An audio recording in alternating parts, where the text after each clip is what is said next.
Hey, welcome. It's Kurt Thompson, and I'm reviewing a breathing apparatus device. And originally, it's designed for patients that have had some type of surgery and they're trying to get their lungs back in order after anesthesia. But for us brass playing folks, and well, actually, I shouldn't be brassist, should I? Okay, let me not be brassist, and let me say that it's for all wind musicians, vocalists, and woodwind players, as well as brass musicians. So, for most brass players, now I'm not really going to go into woodwind players and vocalists, but for most brass players, to get the ultimate best out of your playing, especially in the extreme upper register, you have to synchronize 3 stages of compressing the air. The first stage is the diaphragmatic breathing, breathing as deep as you possibly can and putting as much pressure on the lungs and diaphragm. That's the first stage. The second stage is the bottleneck at your throat and tongue arch. And you've heard band directors say, don't pinch off your throat. Don't pitch the air with your throat. Well, they're absolutely ridiculous, and they're probably just regurgitating what their instructor told them. That's nonsense. The only way you cannot have a bottleneck and not pinch off the air at your throat would be if you were a dolphin or a whale. In other words, if you breathe straight up through a hole in the top of your head, then there's no pinching off. But there's an L shape that happens when the air comes up to your throat. It makes a right angle and comes out your mouth.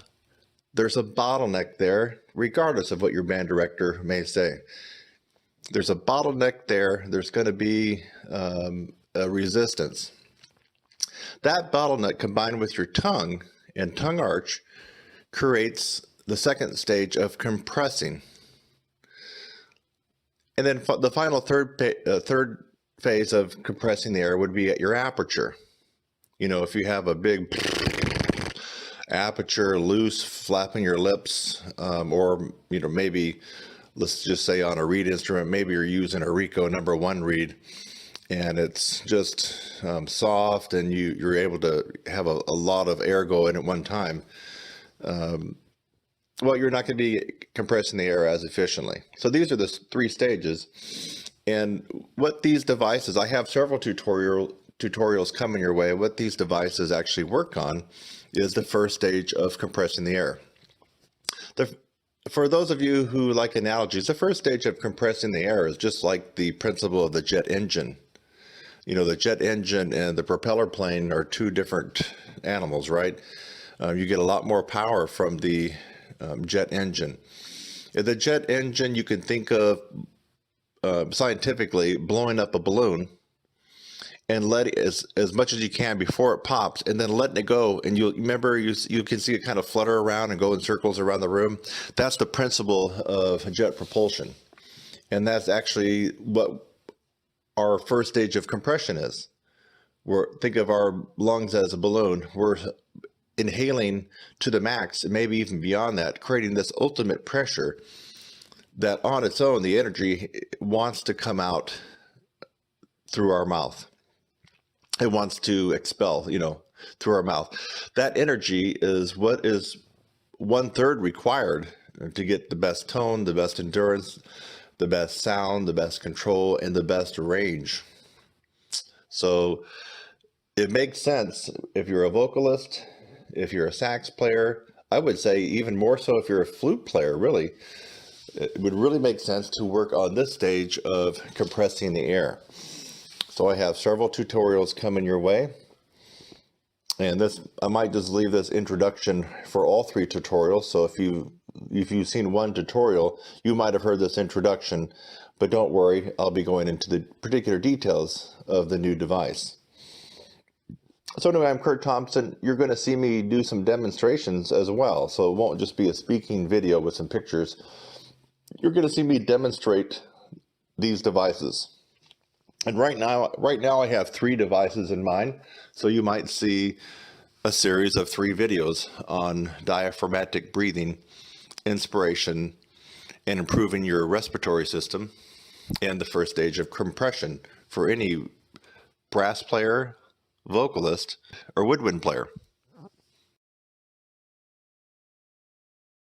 Please go over to Patreon, become a supporter, support my channel and my work and what I'm doing. I really need your help. Thank you so much. This is Kurt Thompson. You are looking at the Expand-A-Lung breathing device, and you're going to see me demonstrate this one. I've been using this one for years, in fact, more than a decade. It really is the best device that I've used, and you're going to see several other reviews on these devices, which are worthy, but this one is by far the best, and it really is quite amazing what it can do for you. So anybody that has fun in music through their breath, whether a flautist, a saxophone player, a tuba player, or a female or male vocalist, you're going to benefit by this one. Also, if you speak for a living or have to do a lot of public speaking, or you do voiceovers, you'll be benefited by this particular device. And then finally, it's actually marketed to athletes. So swimmers, Ironman competitors, triathletes, these type of folks. I guess it would apply to people that are weekend warriors. You get out there and you play, hoops with your buds on the weekend and kill yourself, or maybe you're on a baseball or softball team, that kind of thing, or maybe you do a lot of hiking or whatever. So this is the device that spans the gamut. It really does work, and for most musicians, I've devised a way to do it that I think it works the best after so many years of doing this. And I don't do the blowout, the exhalation. I only work on the inhalation, or as they say technically, inspiration. So we're going to be working on that. You're going to see me demonstrate that. And this is a device that I mandate that people get when they're in my 16-week course. It really is a mandatory. It's not an optional thing, because it really does make a difference. It's part of the first stage of compression. And if you can, let's just say that you have chop problems and you've done all you can to build up your chop strength and you've hit a wall, well, I'm going to help you overcome that. But in the interim, you can be improving the other 2 stages of compression, which would be diaphragmatic breathing, and the expanded lung concerns that, and the bottleneck at your throat and tongue arch. So there's a lot of ways to improve yourself and get around a few hurdles when it comes to your chops. And breathing correctly and syncing up all 3 stages of compression is mandatory. You must do that. So if you don't, you'll end up always having that strained type of sound and choppiness in your playing. Even if you do build up your chops, you'll still have a choppiness and a strain to your sound. You won't have that effortless Bill Chase and Maynard Ferguson way of playing and sounding. So the expanded lung is an amazing device. And I have 2 ways that I do it, 2 ways that I've been teaching it now. I think, can I safely say more than 10 years? Yes, I have been teaching this to students now for more than 10 years. And I'm sure they've gotten fantastic results, especially if they've been using it. I'm trying to go back to 10 years ago. Anybody that has been using this when I first started with this, if they've been doing it for a decade, they surely have really increased their lung capacity and the mechanism for inhaling. Now, by doing this, what you're going to be helping yourself out later, your older self, is you're not going to be one of these persons that walks around with that green oxygen container and the rubber hoses, up their nose. Have you seen those people? They walk around. They have a cart and they wheel an oxygen container around, and you're not going to be one of those. Typically, those people smoke too much, or maybe they were a coal miner, or maybe they worked around asbestos or something like that. But I'm here to tell you that I don't believe in that. I think that if you work your lungs properly, like we wind musicians, that you're just not going to end up like that. I'm also a firm believer in cardiovascular stuff. So extreme hiking, walking, running, jogging, biking, you name it. I think people that are involved in that during their lifetime are not going to be, 80 years old fumbling around with a green oxygen container. That's just not going to happen unless you have the worst luck in the world and you're one in a million that happens to you. I just don't believe otherwise it will. So by using these devices, you can stack the odds even further in your corner that when you get to be an old timer, you'll be able to walk around and do whatever you want and you won't have shortness of breath. So let me go ahead and whip this out and show you how I like to do it. Please go over to Patreon, become a supporter, support my channel and my work and what I'm doing. I really need your help. Thank you so much. This is Kurt Thompson.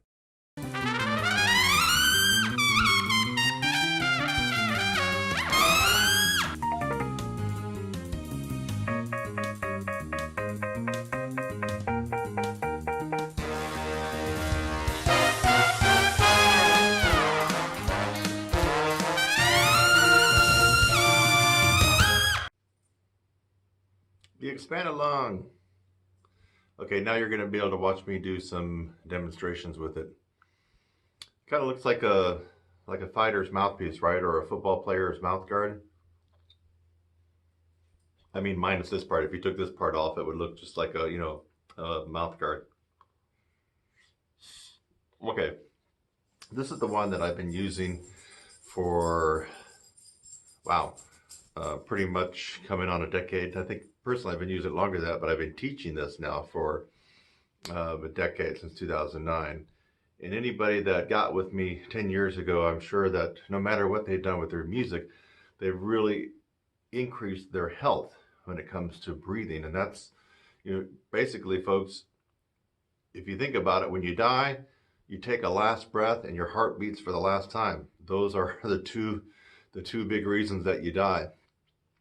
You no longer breathe and your heart no longer beats. So those are pretty important, right? You take care of your heart and you take care of your ability to breathe. That might just tilt the odds that you live a longer and healthier life. So this is part of that. Now this guy is amazing for the first stage of compression, as I already alluded to. And I'm going to put a link in the description. You really need to get this. If you're even halfway serious, let's just say that you just sing in the church choir. You still should get this. I mean, it would really help out. If you speak for a living, or if you're upper middle management and you have to make lots of presentations and things like that at work, this would help you out. People who do voiceovers for a living, and any kind of musician that makes their music with their breath, be singers, vocalists, flute players, bassoonists, oboe players, English horn, I mean, trumpet, tuba, you name it, the whole baritone sax. I mean, this guy is going to help you out. You're just not going to regret getting this. You're going to be very happy that you did. So I have, now this comes with some directions, and it tells you to both blow, exhale into it, and then inhale. You can do what you want, but at least for brass players, we don't need anything else, another exercise to blow, because what that's going to do is going to start to activate the chops, and it might even become asymmetrical. So I don't have anybody that studies with me blow into this. We already blow into the horn, right? And we have other things that we do that just constantly work the face. I'm not focused on trying to get any facial activity, the musculature involved. I really want this just to focus on the diaphragm and the inhalation of the breath. And so you heard in the introductory, now I made two introductions. One was specifically for the expanded lung that you've already heard. The other one is a general one that I'm putting on all the video tutorials regarding diaphragmatic breathing. And you already heard me mention the stages of compression, so I don't need to go into that. They are very important. And if you're sitting there wondering why you don't have a good range on your instrument, or why you can't get a great sound or a big sound, I mean, how many saxophone players, I'm looking at you right now, how many saxophone players sound and play with a fabulous ferocity and energy of a David Sanborn. What's that? I'm hearing crickets. Cricket, cricket, cricket. Nobody. Hardly nobody. I mean, if I'm going to go listen to, let's say, 5 pro sax players in any kind of situation, big band, rhythm and blues, let's see what else, small time jazz orchestra playing standards, you name it, smooth jazz. All 5 are not going to have the amazing ability and sound and energy of a David Sanborn. You're just not. You just didn't develop yourself to that level. And part of it might be because of your breathing. You really need to focus on breathing and developing that diaphragmatic breathing. And it's even more so important for brass players because, hello, we don't have an octave key and we don't have 12, 15, 17, 20 keys to get all our notes. It comes from our air and the manipulation of our embouchure. So that said, I'm trying to drive home a point. This diaphragmatic breathing is very critical. And a lot of people don't get that because a lot of band directors steered you the wrong way when they said, airflow, open up your mouth. Oh, ooh, no. They didn't understand that the warm, slow breathing, air coming out is not going to help you. That air comes out, all your air can come out in a second or two.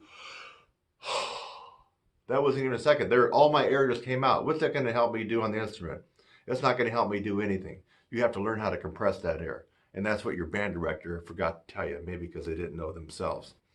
This is one thing that's going to help you. It's one part of the puzzle. 3 stages of compression. The expanded lung is the premier diaphragmatic breathing device. In fact, I was just noticing on the site now, the Navy SEALs are actually using this.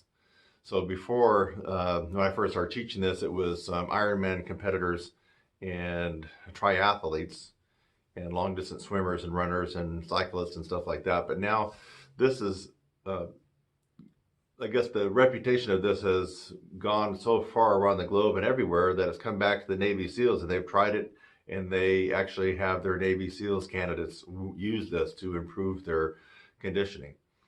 So, okay, now the 2 ways that I do it, enough lecture, but this is important stuff. I mean, you really should be hanging on my every word. At the very least, you can see I prove what I say. I practice what I preach is another way to say it. And this guy has helped me out. I do this 2 ways. Now, there's a way to dial up the resistance. You may have noticed that there's a black extension on the rubber part here. You maybe thought, well, what is that? If I get it close enough, there you go. You can see that this handle moves. See that? Now, what this does is it allows a certain amount of air to escape, and it will open up to letting the most air that will escape for this particular device. Or you can close it off to where nothing comes in and out. So what I like to do is to play around with the resistance. So one way to do this would be to put a slight drag on your breathing, your inhale.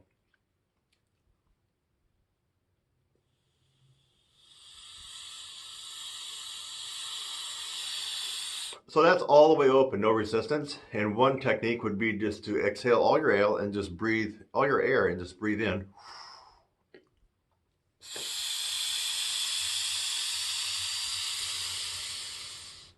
And that's putting a drag, excuse me, is really working. It's putting a drag on your inhalation. Or I guess in the medical community, they call it inspiration. So that's one way to do it. Now, another way I like to do is a short burst is to add some resistance. This is the second way to do it, is to add some resistance. Let me just give you an example of what happens when you turn it all the way in.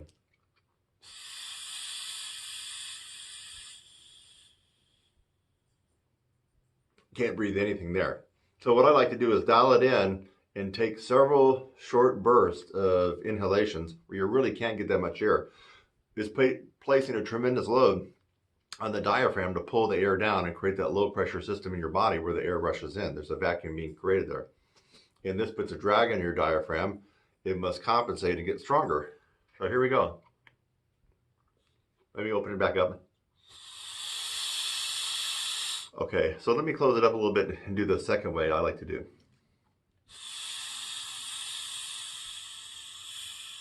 Okay, you probably notice there's a reduction there. Now here's what I do when I have the resistance on.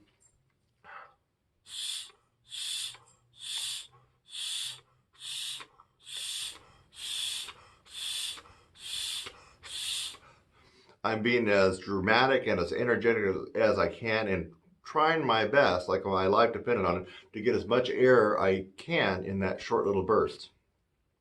So I feel like there's a different action happening on my diaphragm than when I just use little to no resistance and take one long breath.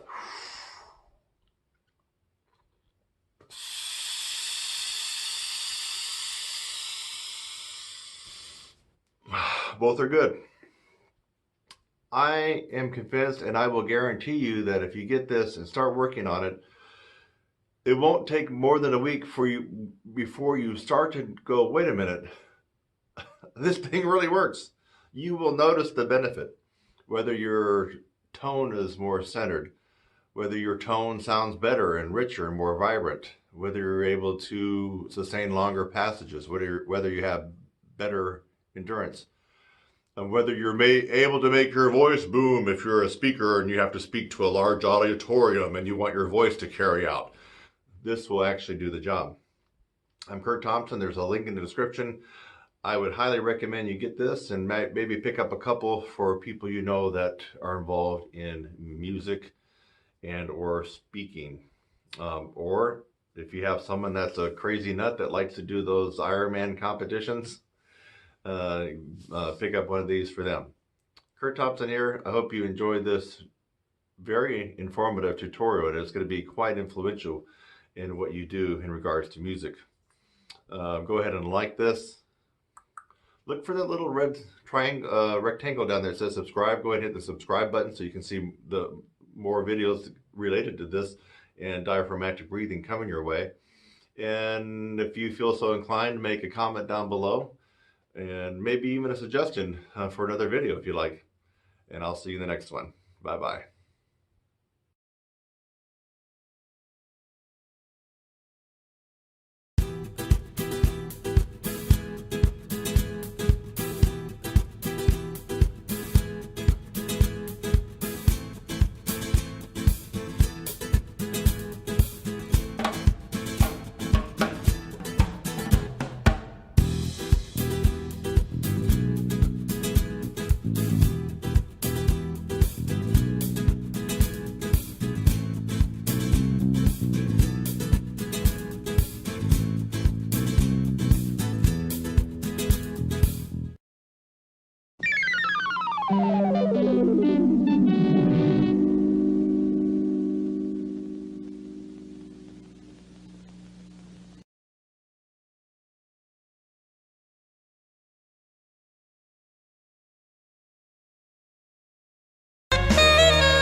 Hi, I'm Kurt Thompson.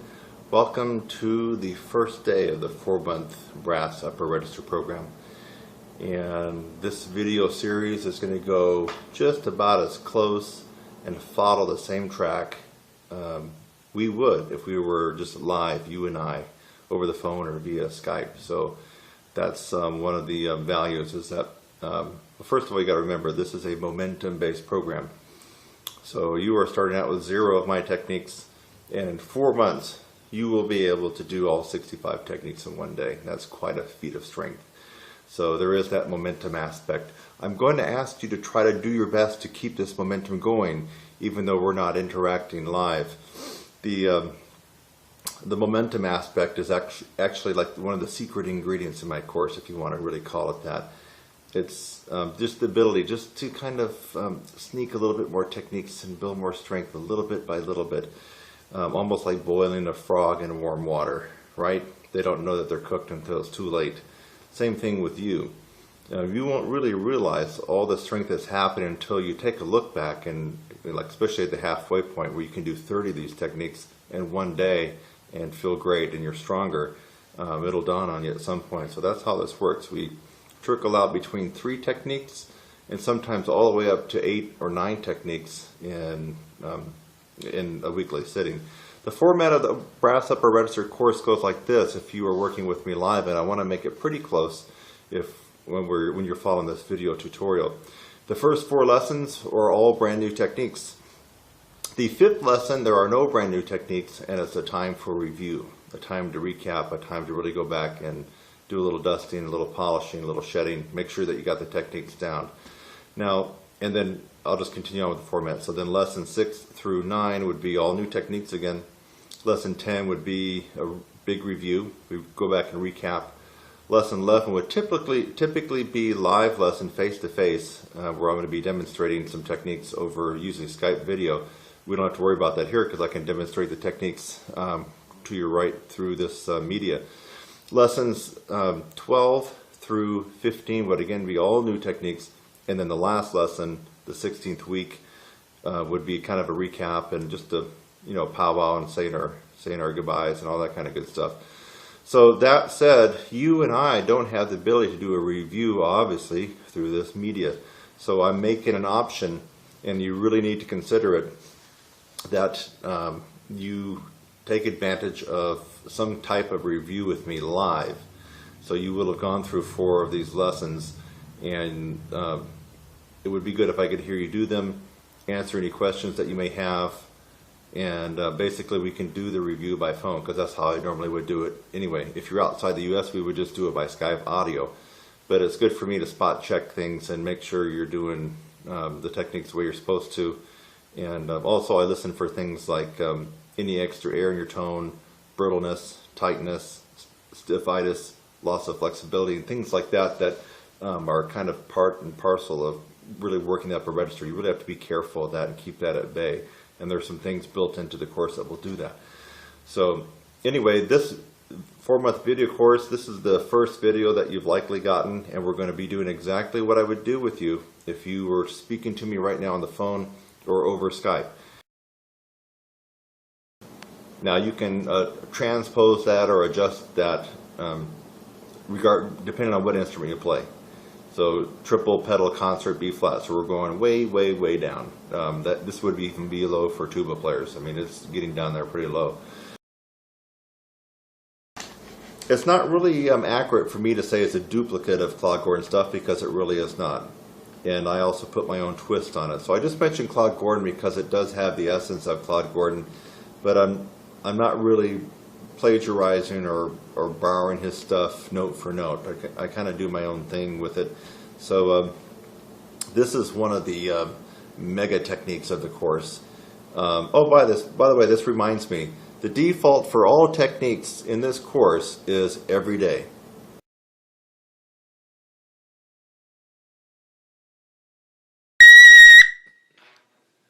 That's about a fortissimo double C. You may wonder how I'm actually trying to fake my way up there and not get it. What I'm doing is I'm just scooting my lips out of the aperture. So when I was doing those hitting air notes, of course, I could hit those notes, but what I was doing is I was widening the aperture almost to the point of a low C positioning. So when we hear all the air, it's because the aperture was very, very wide, as if I was playing below the staff. That's how I was able to do that. So anyway, I think that I've given you enough information regardless of where your range is at, even if it's lower than high C, if it's above high C, if it's above double C. You got the great format for this one here. And if you really follow my advice, don't overthink this technique, guys. Don't overthink it. Just do what I tell you to do on this one, including the rest, including the days off. And I think that you're going to be very, very happy with the results that come in. And they're going to come in much, much quicker than you might think. Some people get results in this particular one in as little as just a couple of weeks, and that's when you compare a couple of weeks versus 52 weeks. I mean, that's just miraculous in my opinion. So this one is fantastic. I hope you enjoyed this video tutorial. You can play along with it every day. Not every day, of course, but every time that you do the particular technique, which would be every other day or every 2 days, or however you decided to fashion in your program. And it's Kurt Thompson. Don't forget TrumpetSizzle.com. TrumpetSizzle.com. There are other products there that you might like to enhance your playing. My site is mainly devoted to the power, endurance, and range aspect of playing, and so that's what most of my programs and my video tutorials do tend to focus on. And there's no coincidence there. It is the most problematic area for any brass player: endurance and range. I'm Kurt Thompson. Have a good one.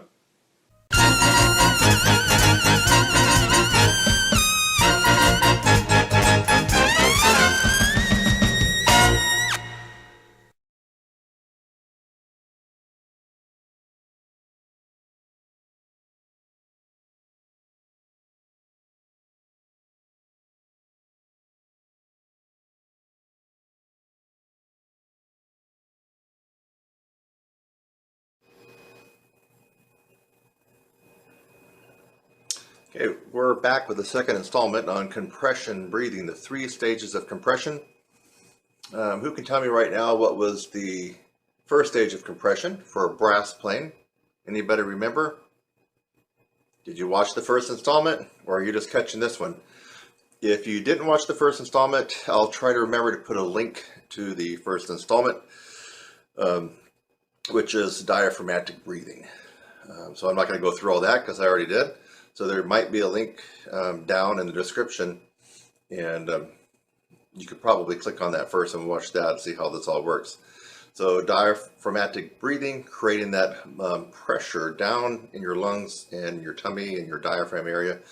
Now we're coming to the second stage of compression, and this is the second installment. I'm Kurt Thompson. So you saw me holding up 2 cylindrical objects. One, I guess you figured out it's a straw. This is an empty empty toilet roll holder, about the same size as a paper towel holder anyway.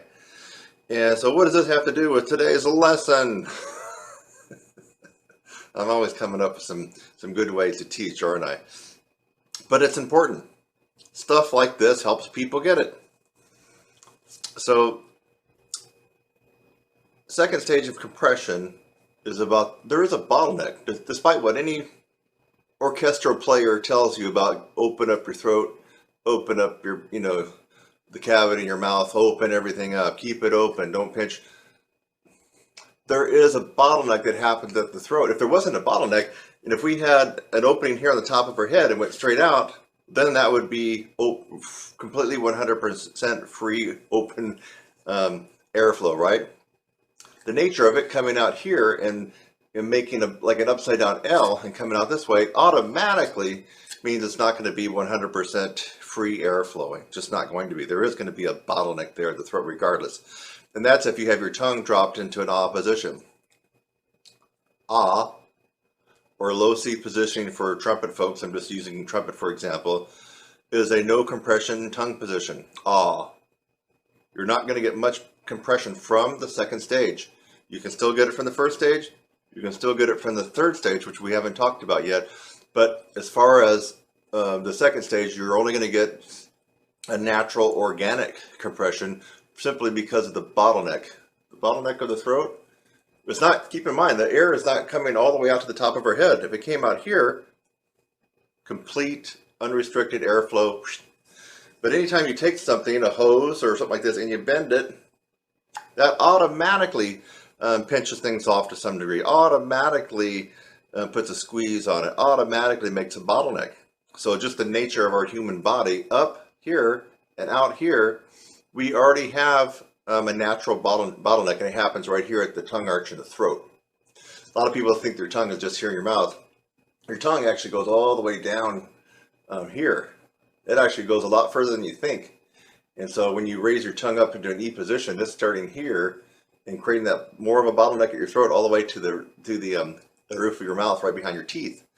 So this is the second stage of compression tongue arch. In fact, I've done a couple of really in-depth video tutorials, so I don't feel the need to actually do a duplicate or be redundant in this particular installment. No need to. So you can either search tongue arch in the normal Google search, normal YouTube search.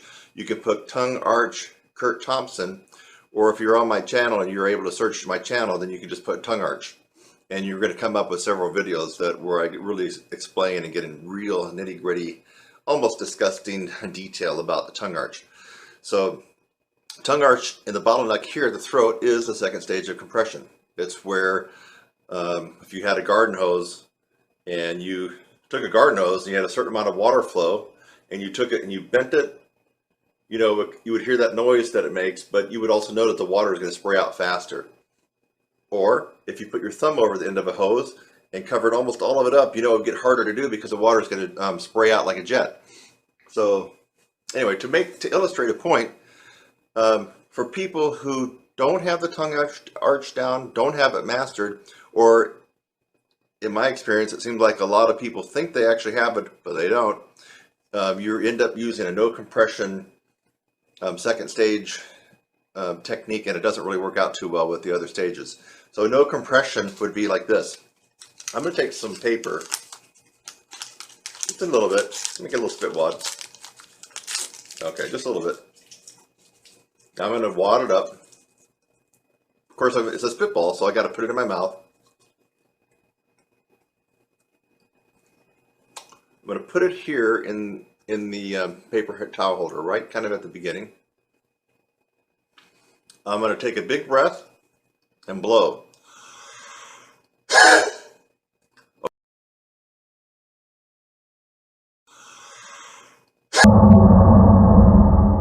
Okay, it actually came out a little bit, right? It came out with a certain velocity. Now, in fact, it actually went about 2 feet on the carpet. So now, I'm going to also do another spitball. Put it. And put it in the straw.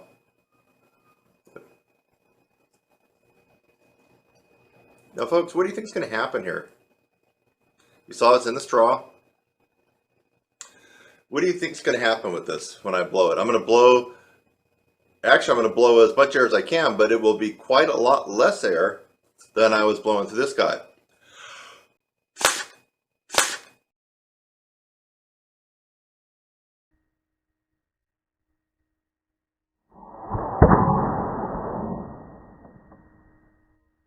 Bam! Do you hear that?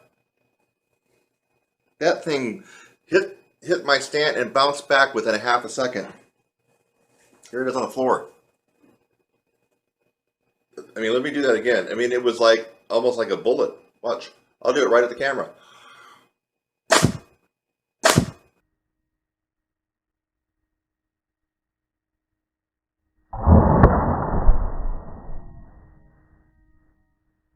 You see that? The speed had to be, I'm going to say 20 times or more than the speed that I got from this. It's quite incredible. Here it is again. I'll do it one more time. I'm just having fun. But now I'm blowing some fast air because of this restricted space. I'm also blowing a lot less air. You know, so when you hear band directors and other people, especially non-brass players, but it could be any band director who's a generalist, or it could be your typical classical PhD, DMA, university professor, and they say, more air, don't pinch, open up your throat. That's fine when you're playing low C's and when you're playing middle C's, not when you're playing double G's. Here's your double G and double C.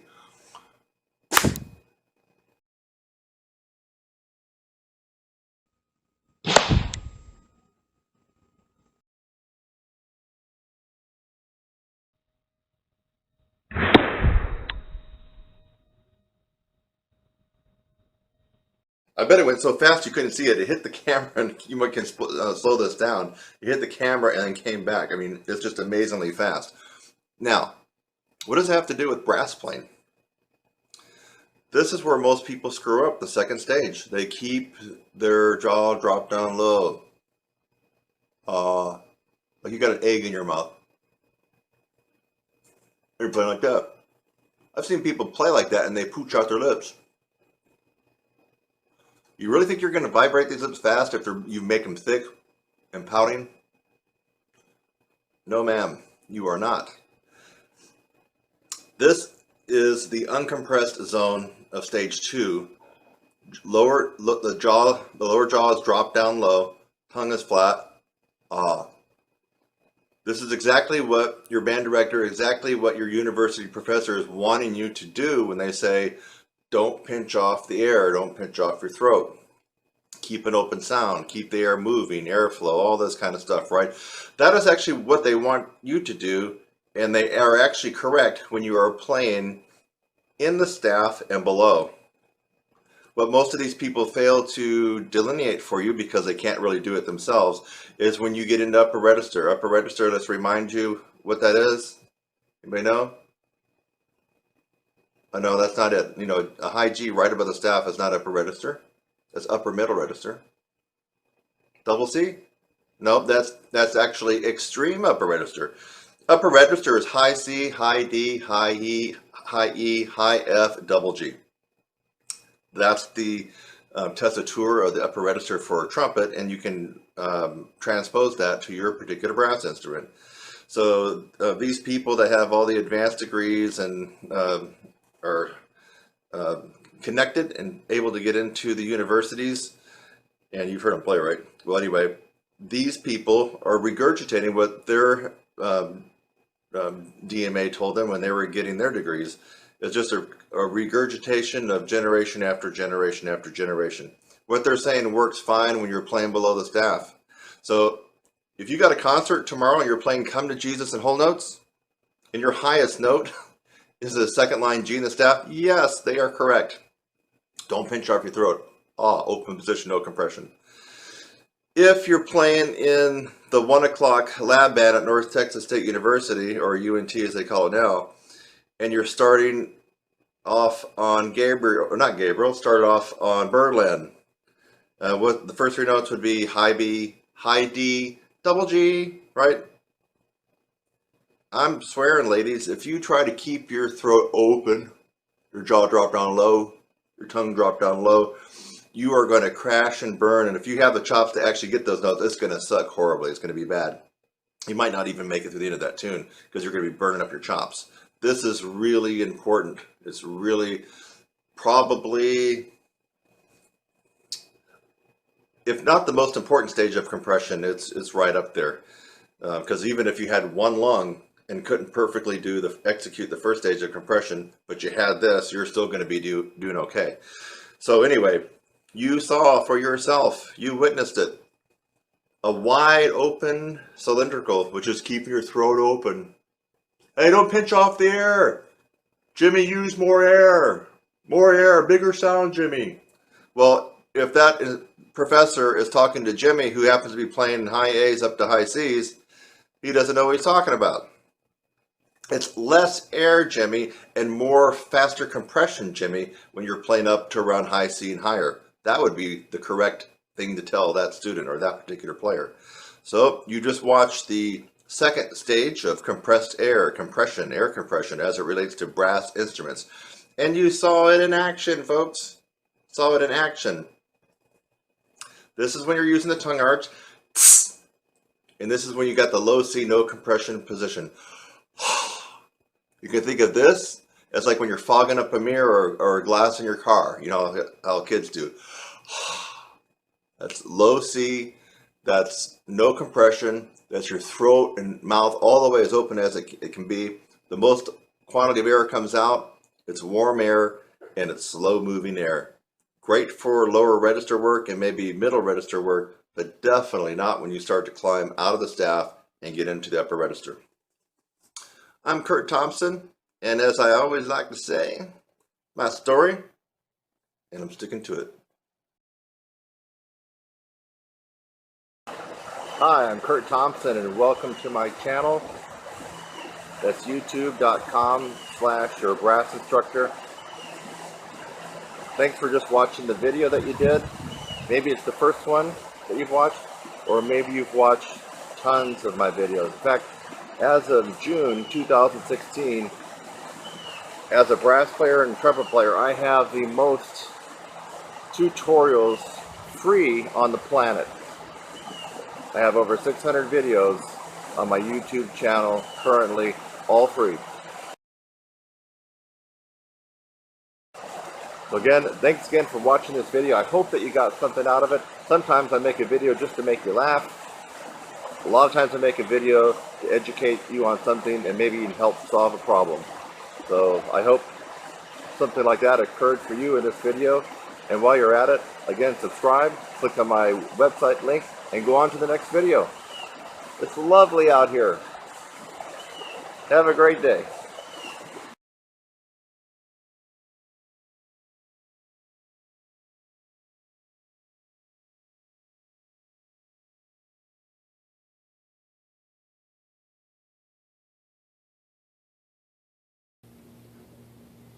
How can you find the best trumpet lessons by the best trumpet teacher? The best one for you. That's what this video vlog is going to be about today. And you know, it's kind of a interesting and obvious question that people don't ask until a lot of times they've gone through several different trumpet instructors and trumpet teachers, you know, for their trumpet lessons. And how did I arrive to conclude that? Well, number one, it happened to me when I was younger. But number two, a lot of people that come to me for my course, especially on trumpet high notes and trumpet upper register, trumpet endurance, all that kind of good stuff, almost always they will have studied from somebody else and not just their local community teacher. I've had people that have studied with Roy Stevens. I've had people that have studied with Bill Adam, Doc Reinhardt, and I've had people that actually studied with Wayne Bergeron. I've had a couple of students that have taken the $120 lesson with Arturo. I've had people that have come from some of my more direct competitors that do a lot of similar things that I do as far as helping trumpet players online with trumpet lessons. So they all arrive at the same conclusion that whatever they were doing might have been okay and might have done them a little bit good, but didn't really get them where they wanted to as far as reaching their goals. So really, in a nutshell, there's two simple things that you can follow to end up with the best trumpet lessons for you by the best trumpet teacher, whether that be an online trumpet teacher or an in-person trumpet teacher as well. So the first thing is, I mean, this is so simple, but I guess even myself when I was younger, I just kind of glossed over it. Study with a trumpet teacher, take trumpet lessons from a trumpet teacher that actually can do what you want to accomplish. That's number one. And number two, you got to make sure that the trumpet teacher you want to take trumpet lessons from has demonstrated results. And that means in the form of students that have already taken from him or her. So those are the two things that we're going to talk about a little bit today. So the first one is pretty straightforward. I mean, let's give you an example. Let's just say that you want to be the best orchestral trumpet player in the world, and orchestral music, chamber music is your thing, and you wanted to find some trumpet lessons by a trumpet teacher that could help you accomplish that goal. Now, if you start taking lessons with me, I can help you out with some of the technique and pedagogy that will enable you to be a better orchestral player, but I'm going to be honest, and I'm not going to beat around the bush. I don't play orchestral music all that much. I've never been in the top symphonies. I never have really wanted to, and it's just not my thing. I mean, it's just not my thing. I am not an expert at it, or even close. So if you came to me and studied with me for a couple years, and maybe you've never even told me about your goal, about being an orchestral trumpet player, you're going to get good in certain areas, but wouldn't it be better for you to pick one of the top orchestral guys in your community or nearby community and study with that individual, guys or gals? So that's one example right there. I mean, get with the person that can play the way you want to play. That would be number one. Another example would be, let's flip-flop that. So I just give you a reason why you wouldn't want to take lessons. But I'm not trying to use reverse psychology on you here and steer you away from me. But by and large, the people that actually come to take trumpet lessons with me actually do so because they want to increase their trumpet high notes, their trumpet upper register, their endurance on their trumpet, the strength of their embouchure here for trumpet, all that kind of good stuff. That's why people tend to come to me for lessons. And they also want to learn how to either get in the jazz game as far as commercial jazz and lead trumpet and rock, or they already know how to do that and they want to go up to the next level and really become one of the top tier lead trumpet players. That would be when you start playing books that tend to have a lot of notes in the lead trumpet section above F's and G's, F's and double G's. So that would be your top tier kind of lead trumpet playing, and you already know what that is. Louis Bellson, Buddy Rich, Maynard Ferguson,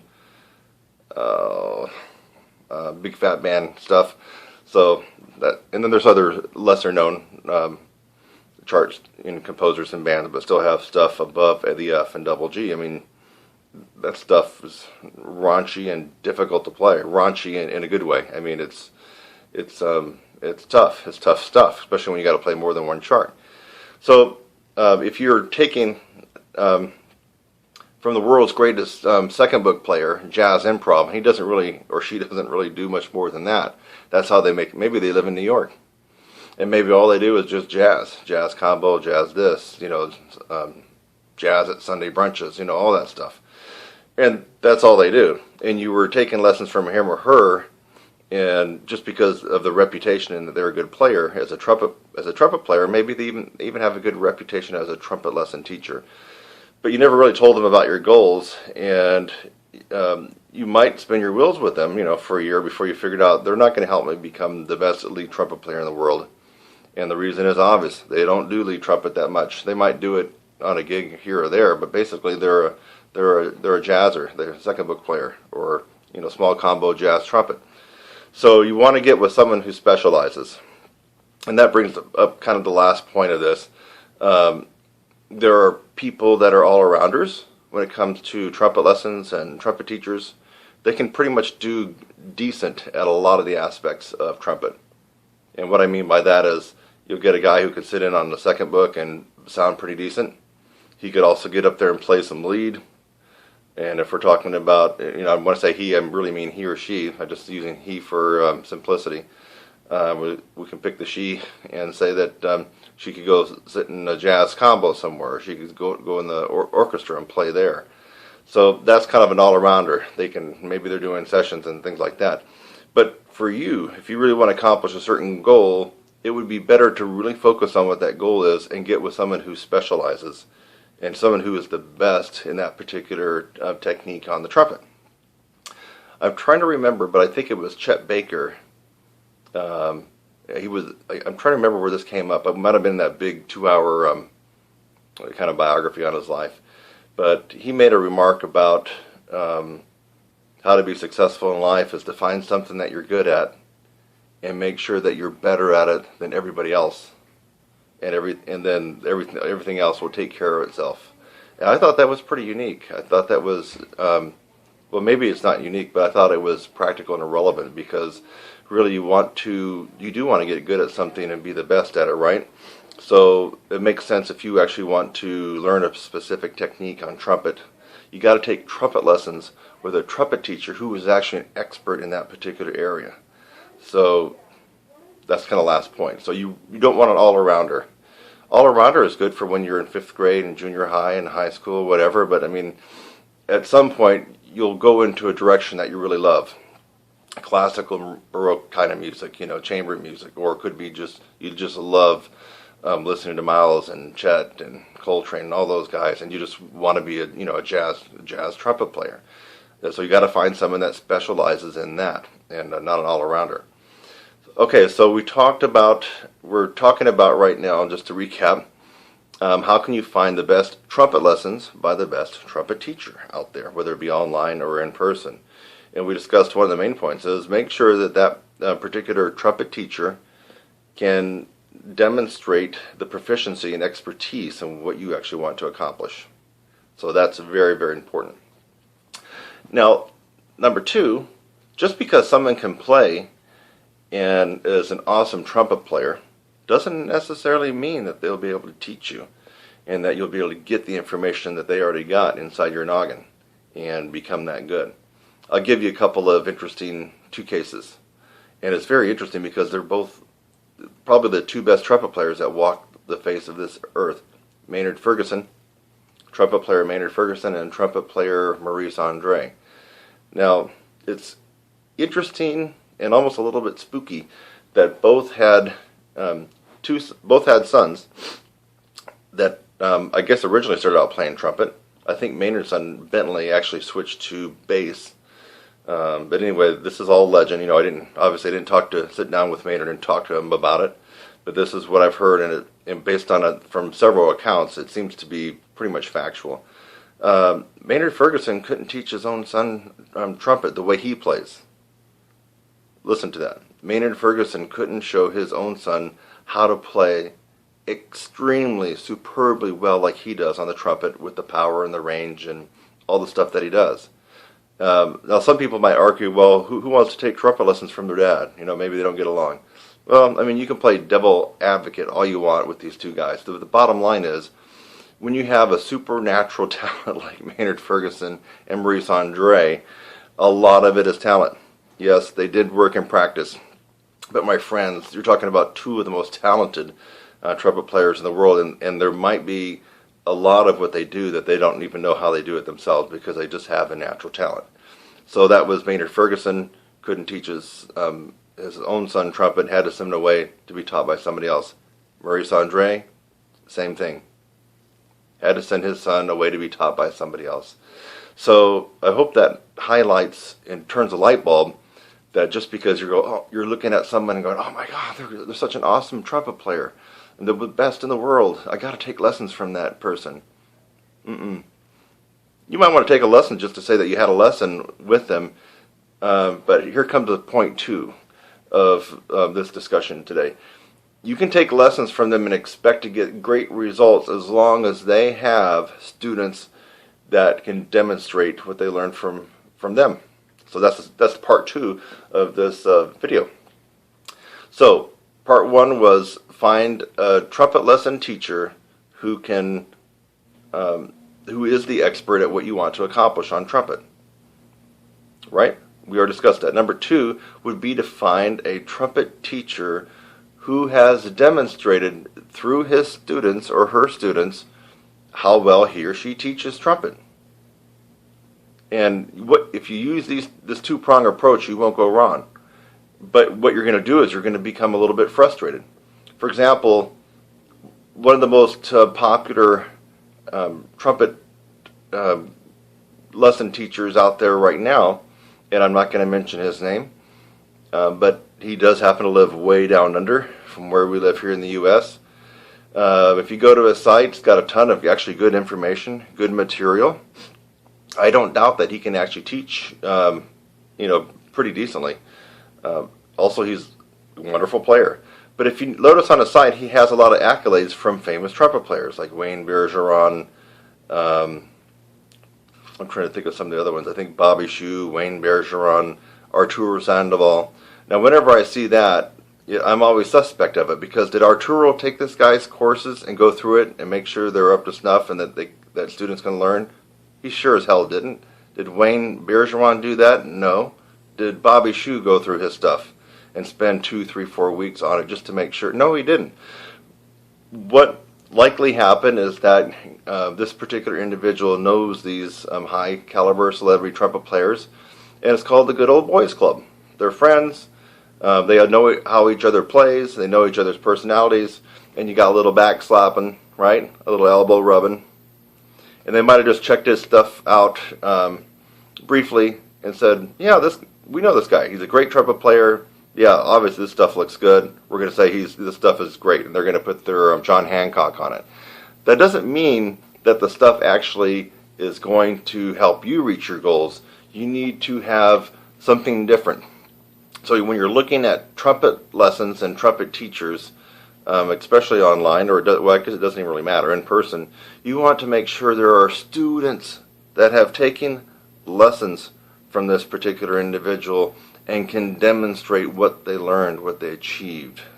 That is really highly critical. It's much more critical than having Arturo Sandoval pat him on the back and say, yeah, good job, man, this is some great stuff, awesome.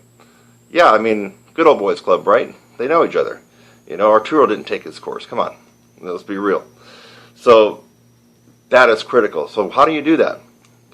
They call it product reviews or testimonials. Testimonials is kind of the old school way of doing it, testimonials and product reviews. You know, they break down into a couple different categories: written product reviews and written testimonies, or more lately it's video reviews. And which is the best? Video, of course, because in a video review of a trumpet lesson teacher, you're going to be able to hear and watch the student talk about the course and play and show what they learned. That's really, really important. You can't really fake that, right? Now, I'm not saying that written testimonials are fake, because I have written testimonials and written product reviews on my site. They're not fake, but obviously someone could just, type it out and throw it on there, right? So I would recommend that if you're trying to find the best, because you're going to be spending money on this, if you're trying to find the best trumpet lesson teacher for you, for what you want to accomplish, at least find someone who has students that have gained what you want to gain from this particular trumpet teacher. Excuse me.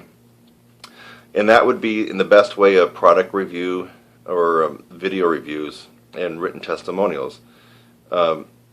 I submit to you, if they only have written testimonials, here's what you need to do for your investigation. Get the full name of that person and Google that name, or YouTube search that person, and you can put trumpet after it. So if it's like Joe Blow, wow, I took this guy's stuff and it really helped me out a lot. I did this and I got this out of it and I got this out of it, blah, blah, blah, blah, blah. Well, take Joe Blow and put Joe Blow in a Google search and then add trumpet to it and see what comes up, or go to YouTube. You want to find this guy's playing, or her, it could be, a female as well. You want to find their playing somewhere, and how do they sound? How do they really sound? So this is really highly critical. I get to toot my own horn here right now, because in my 16-week trumpet upper register high range course that I've been doing for over 5 years now, based on the criteria laid out in this video that you're watching right now, it is the most successful trumpet upper register course in history. I'm not even blinking when I say that. It really is. And one reason that can be proved, it's not by me saying it, it's by all the students that have taken the course and got from above average to incredible results in the course. Some students have had much better success with my own techniques than I did.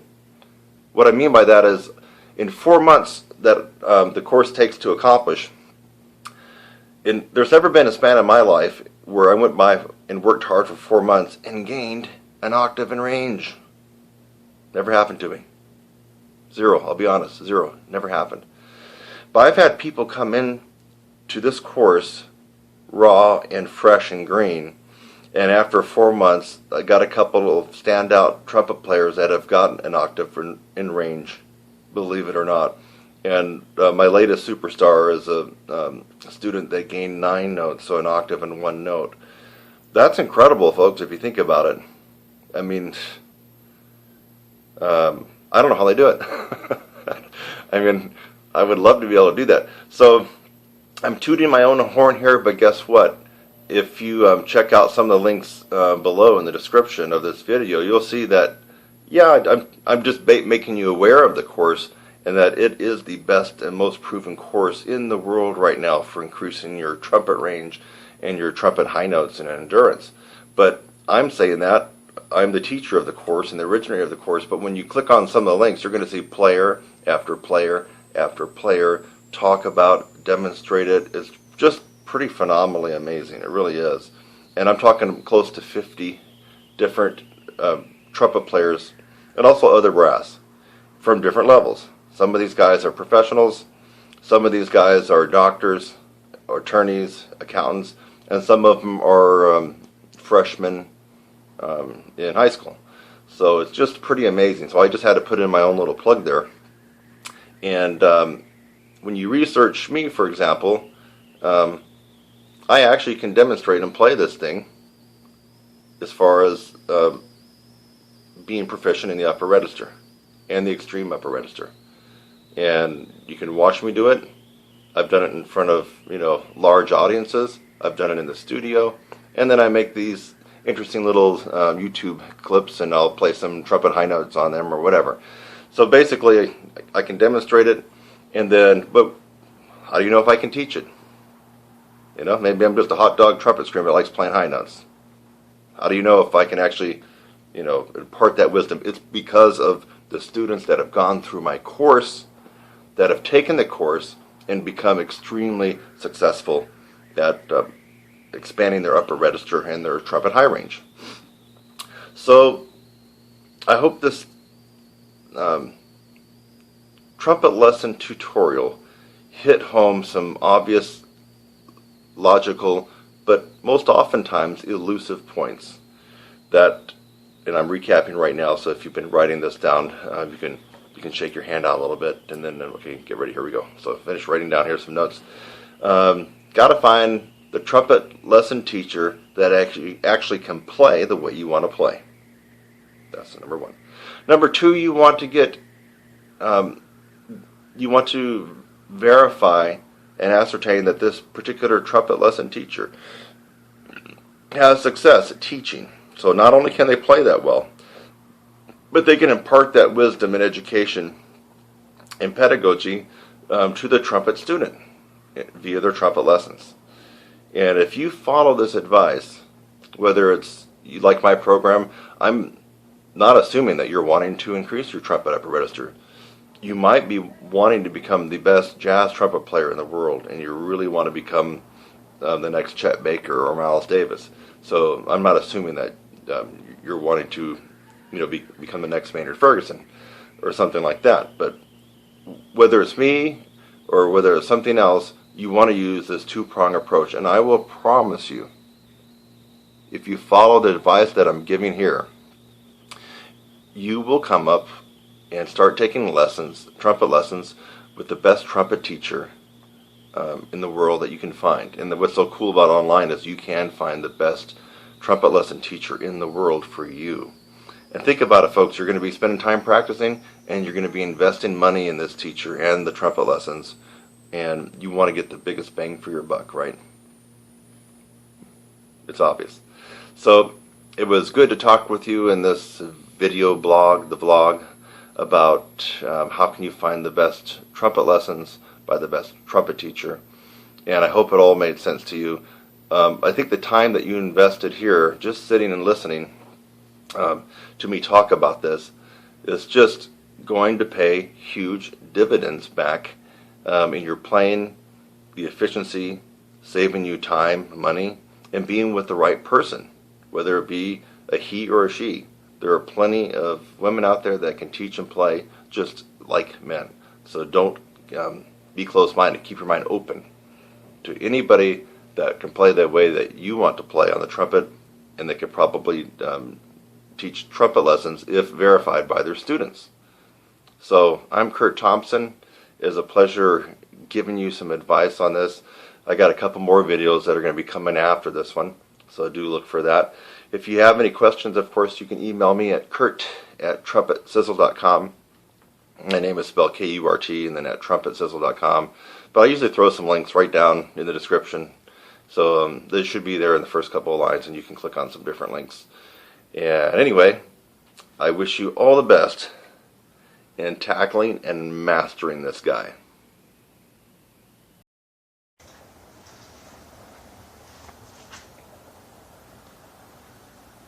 Statics and squeaks from the Roy Stevens, William Costello palming method. I'm Kurt Thompson, and this is a video tutorial on how to get started on the static and squeak part of their program. I've gone through their entire program, and I changed my embouchure even temporarily. And I could say that it wasn't really my cup of tea, and I didn't get a whole lot out of it, except for a couple of great techniques that will actually build your range and your flexibility. So they're definitely worthy of including in your routine, and that's what we're doing today. I will say that I don't encourage or even advocate you switching to the embouchure. I'm not even going to tell you about it today. We're only doing these techniques as I've tweaked them.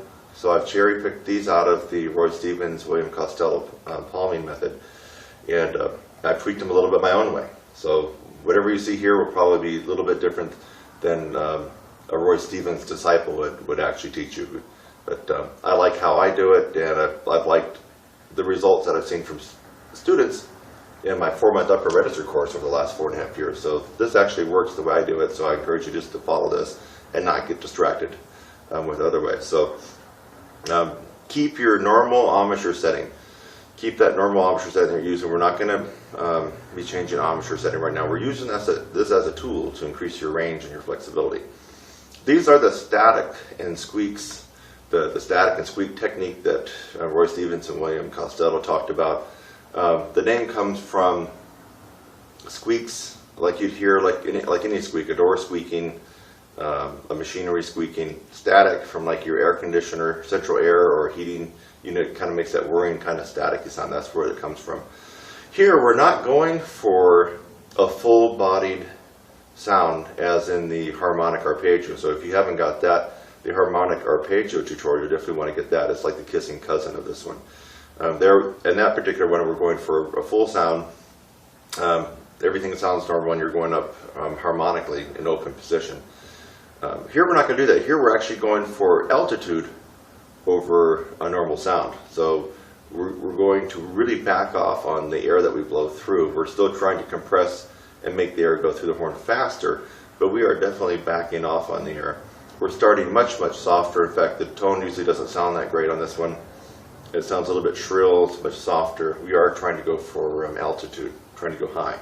So that said, we don't start low like we do on the harmonic arpeggios. We're going to start high, relatively high. So for most trumpet players, I think that you could probably start on G right above the staff on this one. French horn players, I would encourage you to at least start at possibly E, the 4th space E in the treble clef. And trombone players, let's have you start somewhere around, let's see here.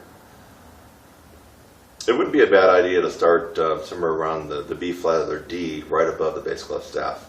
If you could start on the F, that would be great.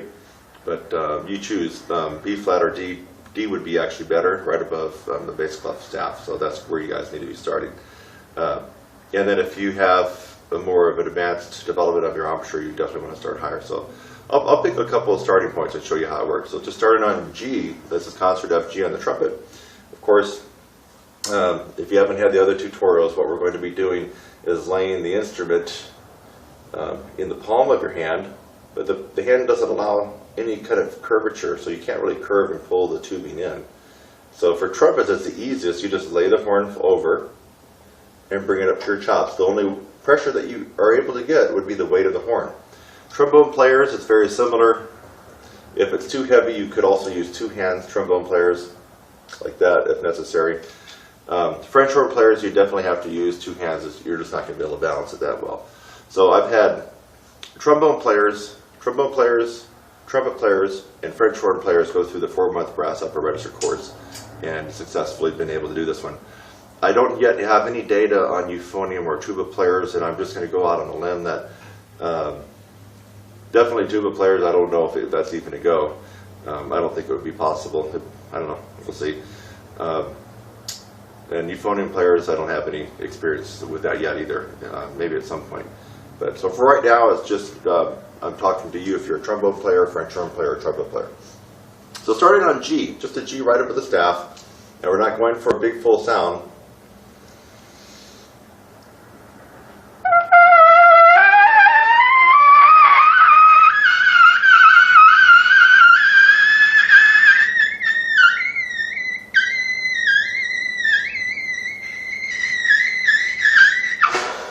Okay, I would call that 1 round, and I want you to do about 5 rounds of these. So you can rest in between each one. So basically, one round is doing this in one, however long you go, one breath. Now that's involved. That's if you're involved in my 4-month brass upper register course. If you're not, you could definitely stretch this out to a total of 10 of those. So that would be one round, and I would rest, flutter my lips, maybe wait 10 seconds, and do it again. Maybe wait 20 seconds, depending on how I feel.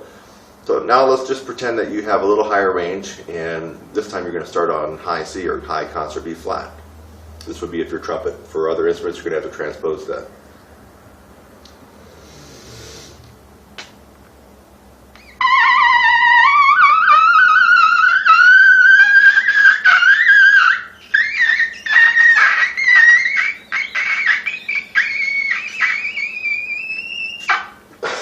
Okay, there we got to triple G at the very end. So we're going for altitude, folks. We're not going for sound. We're just going for altitude. Roy Stevens and William Costello believe that the harmonic arpeggios work a certain set of muscles in your chops, and that the static and squeaks worked a different set of muscles responsible for playing the upper register. So I think that's why you see them paired up like that: harmonic arpeggios and the static and squeaks. You're kind of covering all bases as far as your embouchure development when you're doing that. And so the last one would be, you could start even a little bit higher if you wanted. Sometimes I just like shooting in the dark, but I just try to start high and go even a little bit higher.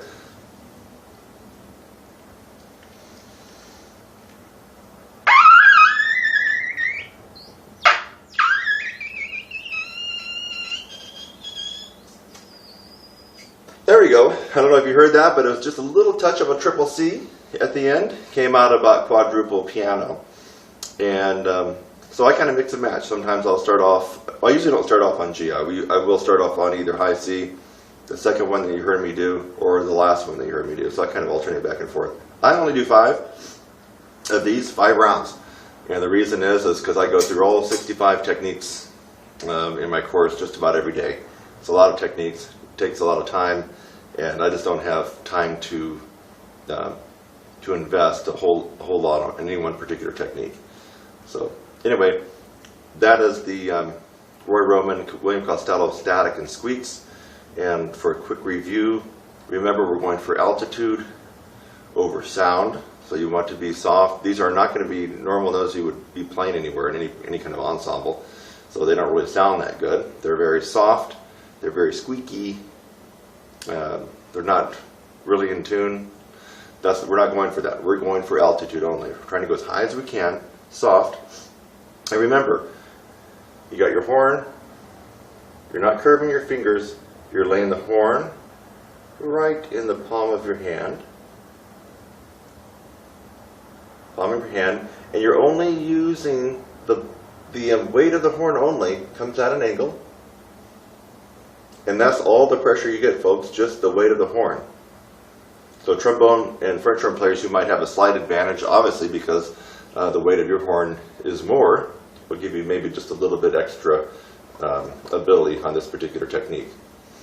All in all, when you factor this in, you got the static and squeaks, the harmonic arpeggios, the 2 isometric techniques, plus the pencil exercise. It really is a super combination to energize your range building and endurance enhancement routine. I would definitely encourage you. Just to repeat, this one here, if you happen to get the entire Roy Roman, William Costello video tutorial package that I have, which would have all of them, you could allocate between 10 and 20 minutes per day for all these techniques if you really like them. If you're in my course, don't do that. I want you to keep it at where I told you originally. So if you're involved in my course watching this particular tutorial, I want you to keep all the Roy Roman and William Costello palming techniques between 6 minutes and up to 10 minutes a day, and no more than that. Simply because you have so many techniques that are going to be piled on top of you. You don't want to be doing this, overdoing this, or be overkill. So I'm trying to think of anything else I can tell you about this one. I would just encourage you to use all the Roy Stephen and William Costello tutorials I have, because they kind of all go together. They all kind of dovetail nicely. But if you need to start off one by one, then no problem. Go ahead and do this one. But do look at the other ones. They are important. They do work together to make your goals happen quicker. So anyway, this has been my tutorial about the William Costello, Roy Stevens tutorial. It's Kurt Thompson's way of tweaking some of their material. And I know that if you invest time on this, it won't take that long to start seeing results. Give it a couple of weeks, and you will start to kind of have that feeling of surety and strength here when you go to play, especially in the upper register. So don't forget, it's trumpetsizzle.com. You can always go there and click on the products page. I have a ton of video tutorials right now stretched all across the board from all kinds of techniques, and I know that they'll help you as well. So trumpetsizzle.com. I'm Kurt Thompson. Catch you next time.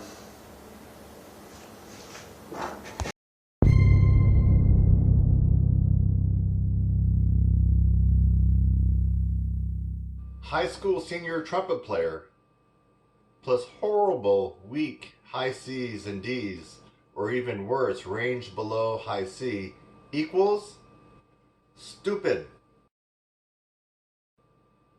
Stupid.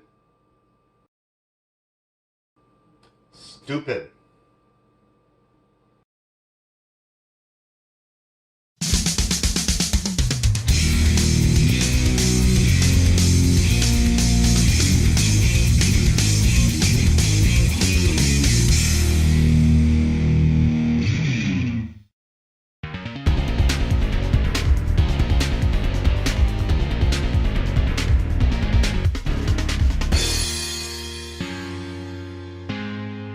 Why? First off, let's define stupid.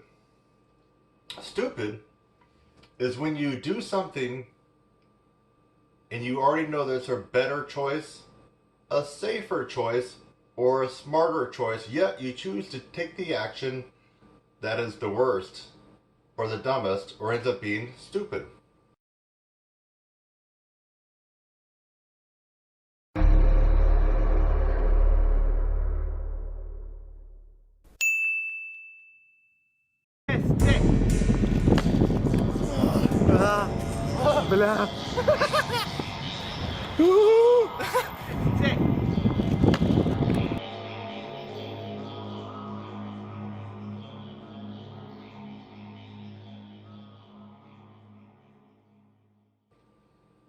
So, how do I know that you are stupid if you are a high school senior and you can't play high? It's because you've commented on my videos before and I've looked you up. You've commented on my videos, hey Kurt, you know, I'm a senior in high school and I really want to be able to play high C for a marching band, but I'm having lots of trouble. I play on a 3C. Is this a good mouthpiece?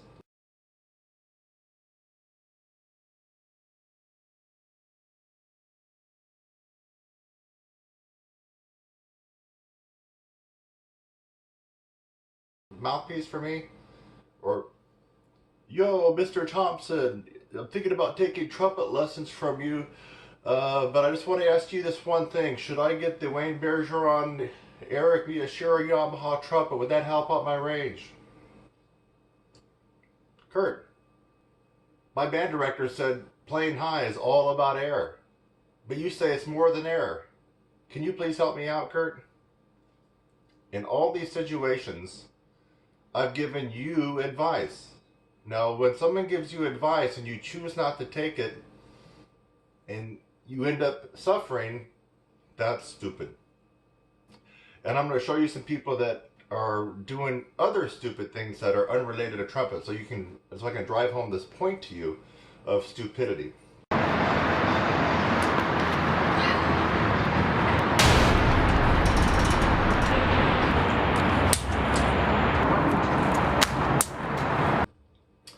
High school senior trumpet player plus taking my course equals smart.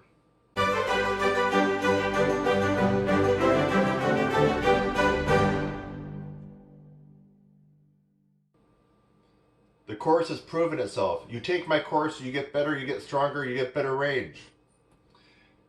You don't take my course and you suck at high C and high D, Stupid. Are you telling me that you can't pick up your trumpet and do this?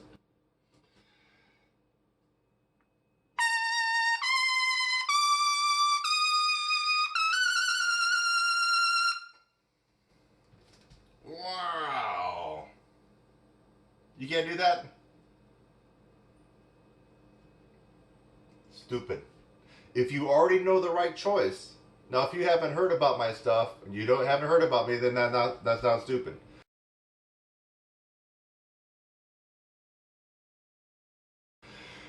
If you already know about me, and you already know about my stuff, and you've already seen my videos, but you sound like this,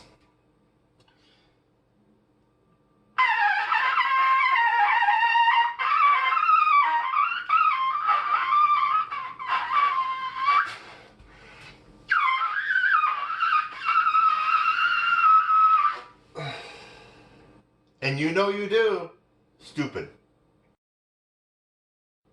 Stupid. Stupid.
Why are you being stupid? You already know my stuff works. It's proven by hundreds and hundreds of players.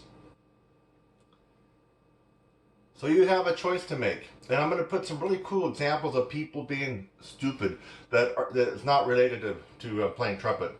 People taking chances with their life.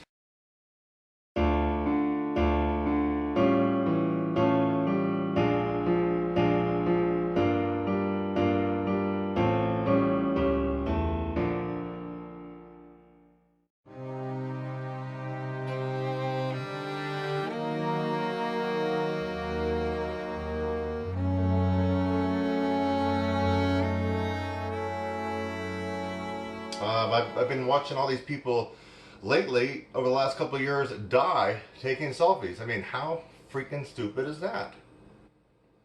I'll show you some statistics about that, of stupidity. I'm trying to drive a point home about stupidity during my 2019 back to school year promotion specials.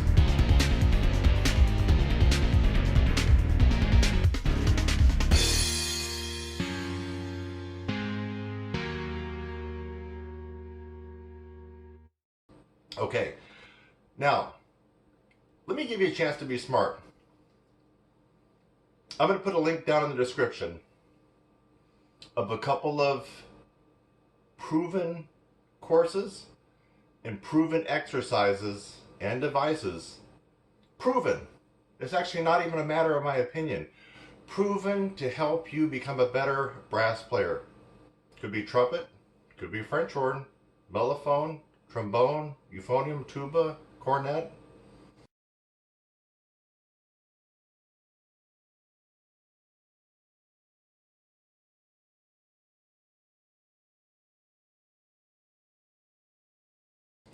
Could be any of those instruments, but proven to help you become a better player. I'm going to put some discount links below. Or maybe I might put a discount code. You go to my site, you use these codes, you get some of these courses at a significant discount. So let me give you a way to reconcile. If you were being stupid, let me give you a chance to change that. Okay? Now you get a chance. Go ahead and go back to my site and get my course and get it for a discount Hello? And stop playing like this. Here you are again, right? You're a high school senior, or almost. Just the middle of August. I know you're doing marching band camp or marching band rehearsals, but when you go high, it sounds like this.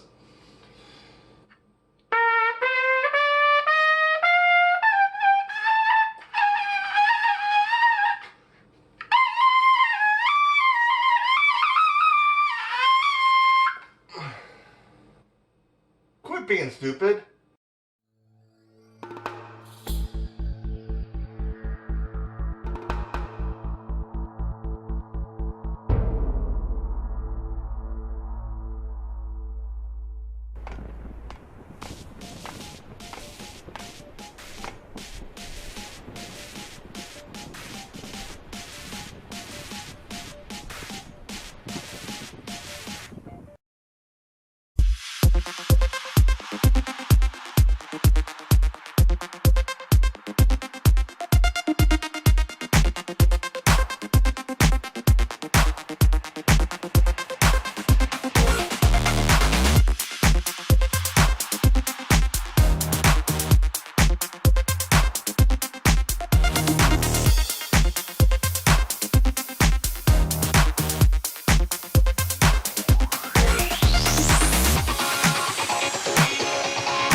Stupid.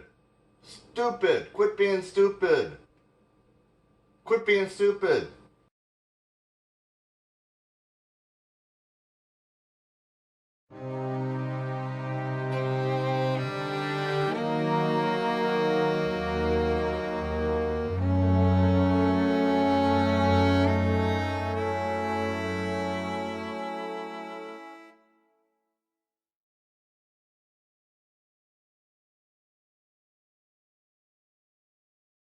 Wouldn't you rather pick up your horn? Let's rewind.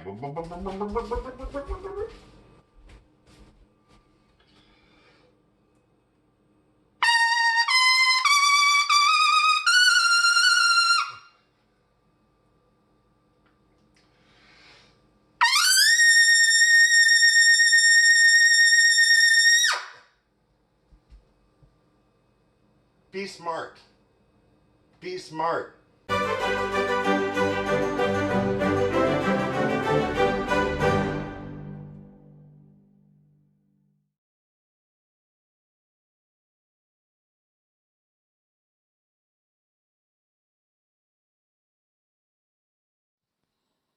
Hi, it's Kurt Thompson here. I just came out with a weekly version of my 20-week comeback player course. You got to check it out.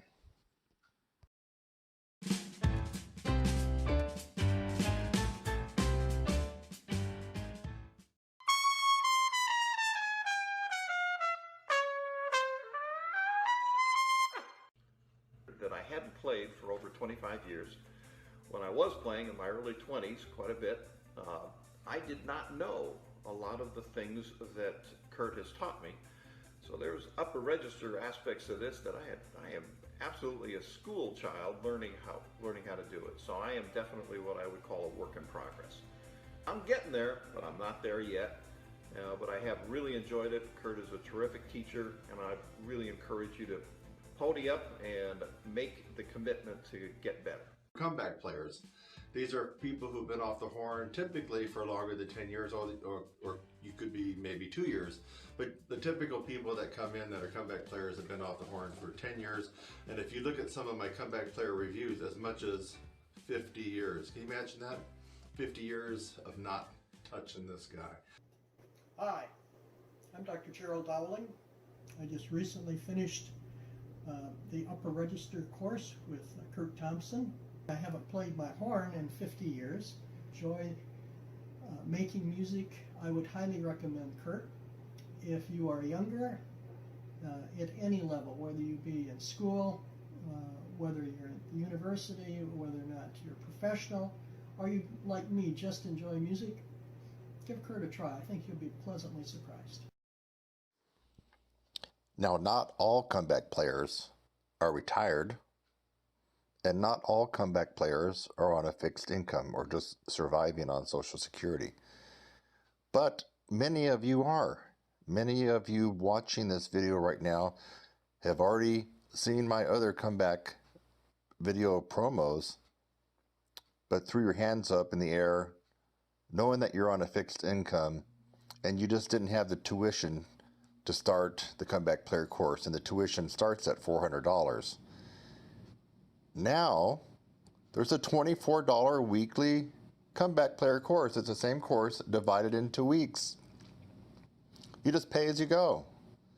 You pay, you take the course, you like it, then you pay again for the next week, and you keep going through the course like that. Perfect for the skeptic.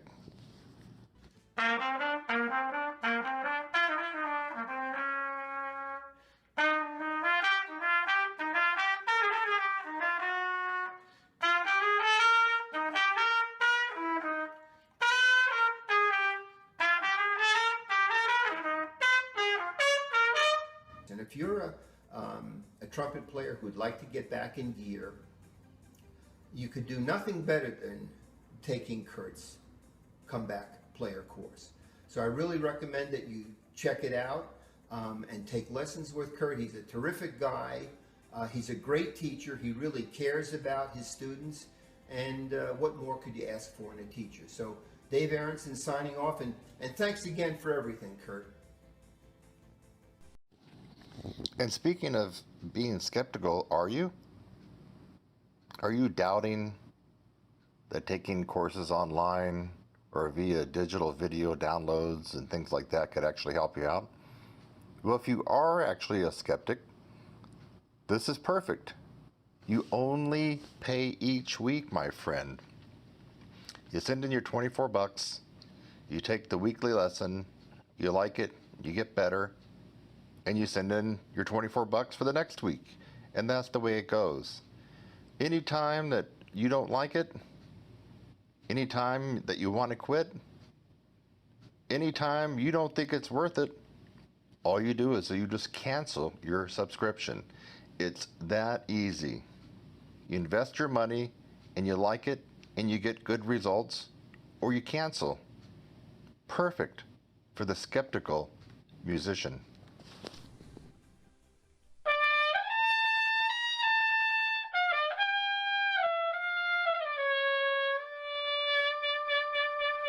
Kurt's program has given me the ability to do that.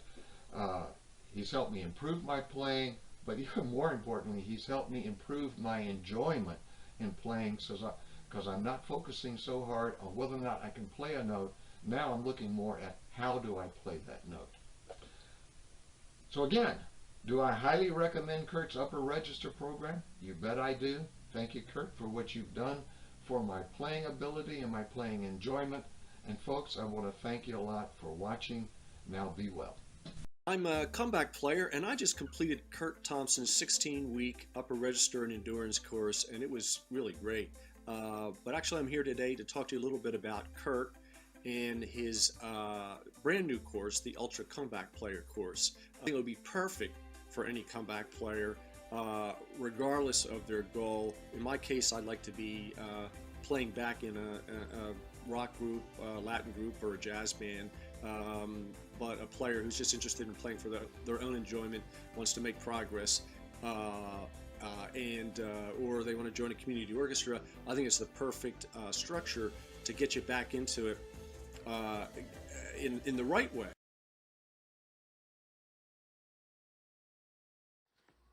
In the right way?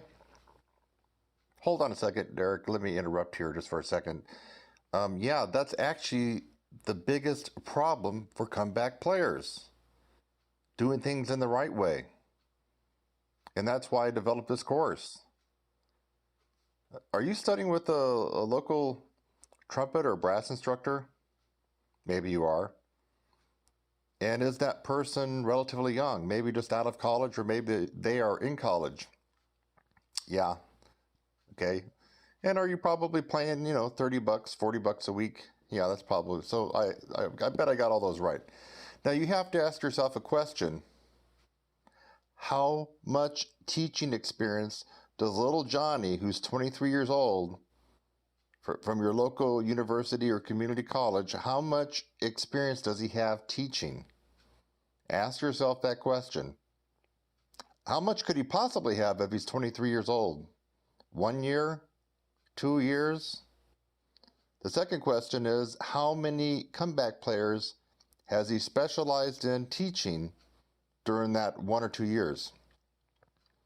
That's one of your biggest problems right there. The second biggest problem is going to the big university and taking from the trumpet guru there. Ask yourself this question. The guy with the master's or doctorate degree in music that's the trumpet professor, how many years of experience does he have teaching comeback players? Now maybe here's where you might think that I'm wrong, and you're right. You might think that he has a ton, because maybe he's 50 or 60 years of age. But you're wrong. Who is he teaching? He's teaching pimply-faced 17 and 18-year-old kids coming into the college. Hello? He or she at your university, despite the suffixes after their name, is not teaching comeback players. And if they are, it's just a 1 or 2% part of what they teach. Think about it. They're at the college. They're teaching kids. That's all they do. That's all they've been doing is teaching music majors, trumpet majors, trombone majors. They're not teaching comeback players, and they're not equipped, and they don't have the experience to teach you, the comeback player. Another mistake, another problem, doing things in the right way is just dusting off all your old books from high school band or college. Maybe you have the Arvins, maybe you're going through your fight song and trying to rehash all that stuff. That's a failed policy for comeback players. It seems to be the number one policy. Get out your old stuff, and or protocol might be a better way, a better word for that, and just go to town. Get things back the way they were back in, when you were 18 years old. Or back when you were 22 or whatever it was. That's one of the worst things that you could do. You are not 18, you are not 20, and you haven't been playing the last 5, 8, 10 years straight like you were back then. It's been years, decades. You can't do it that way. You'll crash and burn. Or maybe you've actually been crashing and burning right now as you listen to the sound of my voice. All right, Derek, let you continue now. And start feeling confident about yourself and enjoying the whole process. So I highly recommend you give Kurt a call, check out the course, and good luck to you getting back into playing again.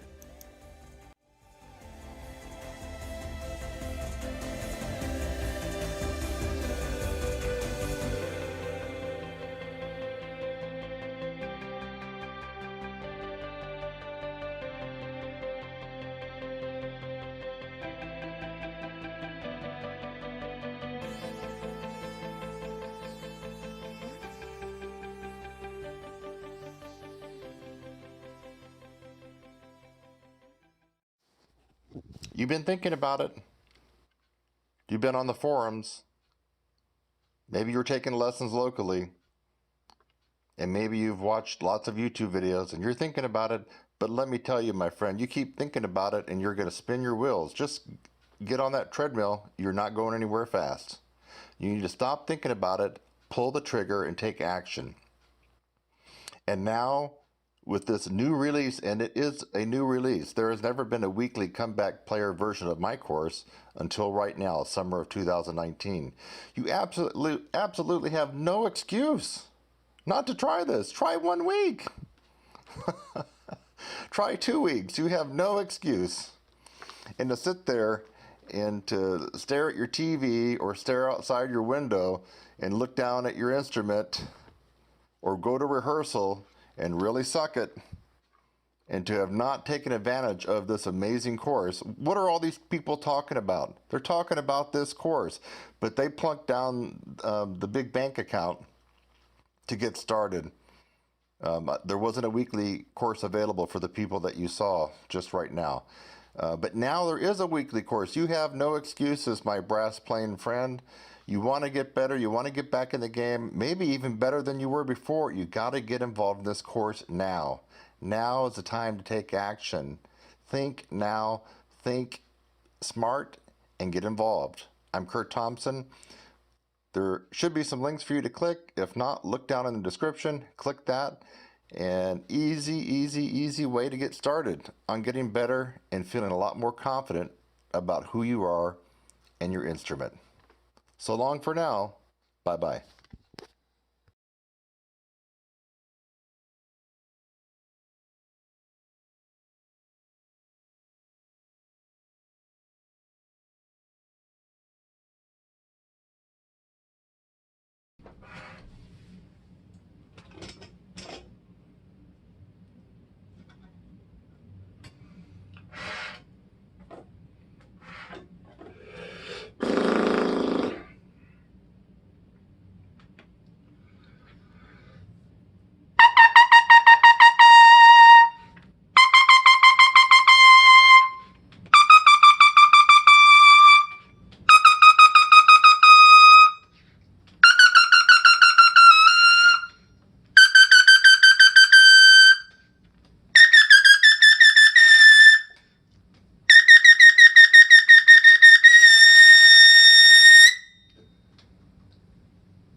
Whew. Articulation in the upper register, in the extreme upper register. Did you notice the attack, the articulated 16th notes that I did? Very pointed, very clear, very articulated. A nice lot of crisp pop to them, right? And of course, the tongue is responsible for that, along with a little bit of air. That would not be made possible without this. Chops. Okay, and so in this video, you're going to hear a little bit about my opinion on tongue-controlled embouchure, trumpet yoga, super chops, master super chops. What's the guy's name? No, I don't know. You know, these names are not all on the tip of my tongue. Bob Civiletti, if I'm pronouncing it right. Of course, the other guy's name is always on the tip of my tongue because he still owes me money, Jerome Callett. So, I'm making this video in response to literally hundreds of people that have commented on my series, if blank is the Holy Grail, why aren't we all doing it? Well, I have an installment in that series from several years ago, if TCE, tongue-controlled embouchure, is the Holy Grail, why aren't we all doing it? And a lot of people did not like my opinion that the tongue-controlled embouchure could work for some, but I rank it as a last resort. And I still hold that opinion, but people didn't really watch the entire video, and they think that I'm just totally down on TC, which I'm not. I'm just saying that there's probably other things to try first. And as a last resort, if you're still having trouble doing what I just did, an octave lower, and believe it or not, raise your hand if most of you would have trouble doing what I just did, but down an octave, 8 BB. See? That's just about everybody. Okay, there's one person sitting over there with his hand down. Well, just about all of you would have trouble doing what I just did, down an octave. You're not even going to think about doing what I just did up an octave. And I got to be honest, I'm not even all that warmed up. So what you just saw me do was pretty much cold. So let's talk a little bit about why you came to watch this video, because I mentioned in this video we'll talk a little bit about TCE, trumpet yoga, Jerome Callett, this Bob Civiletti. There's another person that said, what do you know about Richard so-and-so? He's a guy over in Britain. I don't know too much about him. But I did try to get some of his stuff, and I've gotten in the past, of course, free I got a lot of stuff from Jerome Callett as he was recruiting me to kind of represent the Callissima trumpet. And we're not going to really go into a lot of that because it's kind of negative, actually. Especially, I still have kind of a bad taste in my mouth about the fact that the guy still owes me quite a lot of money. And notice I'm looking right into the freaking camera and not blinking on that one, baby. He still owes me several $1,000s, but he's dead now, so what can you do, right? He's passed away, so we're not going to go into a lot of negativity about this guy. But his method and the other folks that have tried to expound on the trumpet yoga from back in the 70s, and then I think he came out with the Master Super Chops. That's kind of when I kind of came on scene, when he started contacting me back about 10 years ago. There's some merit to some of that. In fact, every now and then I do a little spit buzzing myself. Now, I don't do TCE, but there's some hardcore action on the tongue and the whole face setup to spend about a minute doing this.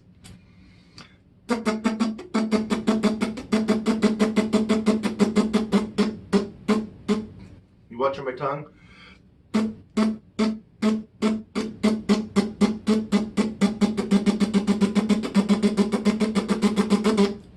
Every now and then I'll do that because it really gets the tongue exercised, puts a lot of force on it, a lot of torque. And anyway, I've had all kinds of questions, some of them derogatory, some of them neutral, some of them positive comments about my opinion about TCE. And anyway, so if you go back and watch a video, you'll notice that I'm not 100% against it. I'm just saying that it might want to be your last resort. I mean, it could work for you. Just like a lot of these methods, the Stevens could work for you. You know, that embouchure set, you get the upper airstream hitting the top part of the bowl of the mouthpiece, and you're dropping the mouthpiece a little bit lower to accommodate that. That could work for some of you. It's not going to work for all of you. The other one too, the people are trying to compare, at least I think maybe incorrectly, the Maynard-Ferguson protocol and the TCE. I don't think they're the same thing. I think there's something to do with the lips are, I guess, unfurled, possibly in both, I believe. The TCE has unfurled lips because they want your tongue to come through, so your tongue is not locked up against your throat, blocking off a lot of the air and the power. And I believe that's kind of the premise of the TCE, and it could hold true that the MF protocol might be like that. So again, as I have said before, the MF protocol, I don't believe it's going to work for most people. But you might as well try it, because what if it works for you?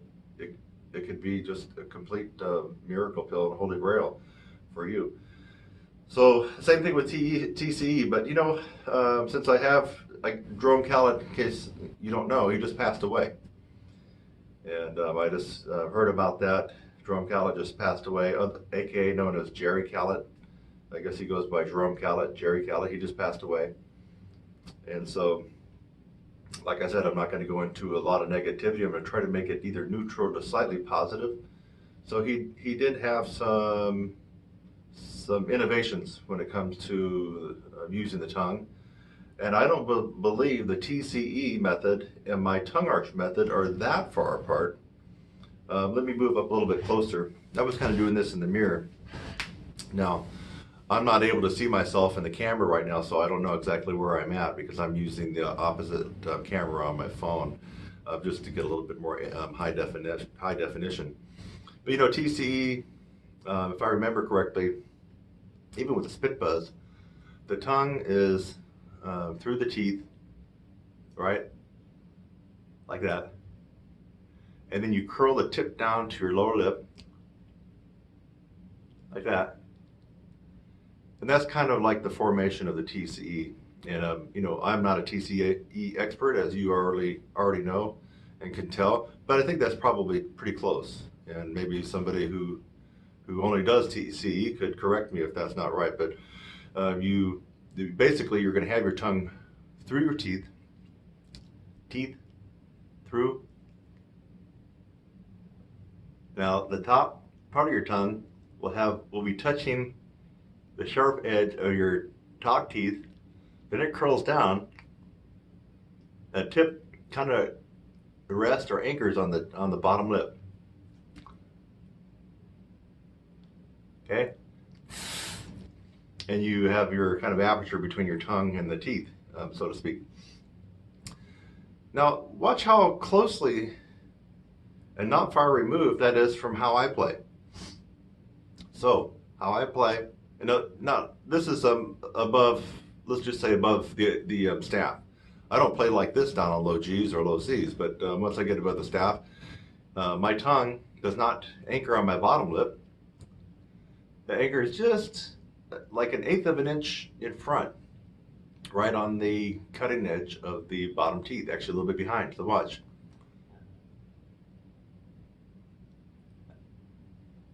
See how close that is to TCE, okay? Watch again. TCE,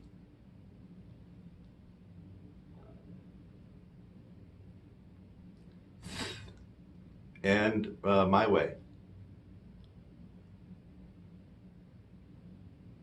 Can you see the difference? Watch one more time. TCE. Now I'm not arching my tongue up to create the friction with the cutting teeth. I'm just trying to show you for demonstration purposes. TCE. Tip.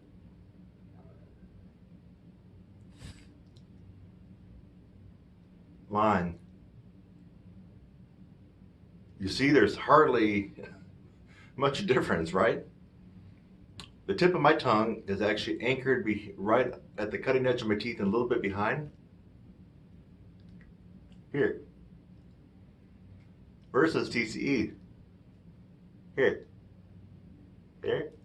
Here. What is that? Maybe 1/8 of an inch? Maybe? Maybe a little bit more, maybe a little bit less. Not a big difference. The problem I had with TCE years ago when I was messing around with Callet, because he wanted me to kind of be a poster boy for his Callet SEMA trumpet, and we're going back almost 10 years ago, and he wanted me able to do a little bit of TCE, and which I tried, which is just not my cup of tea. But anyway, I did mess around with it. He sent me a lot of free DVDs. He sent me all his master super chops, and he sent it all on the house along with mouthpieces and everything else to get me to come over to his side. So I gave it a try, but here's one of the problems with, in my opinion, with TCE.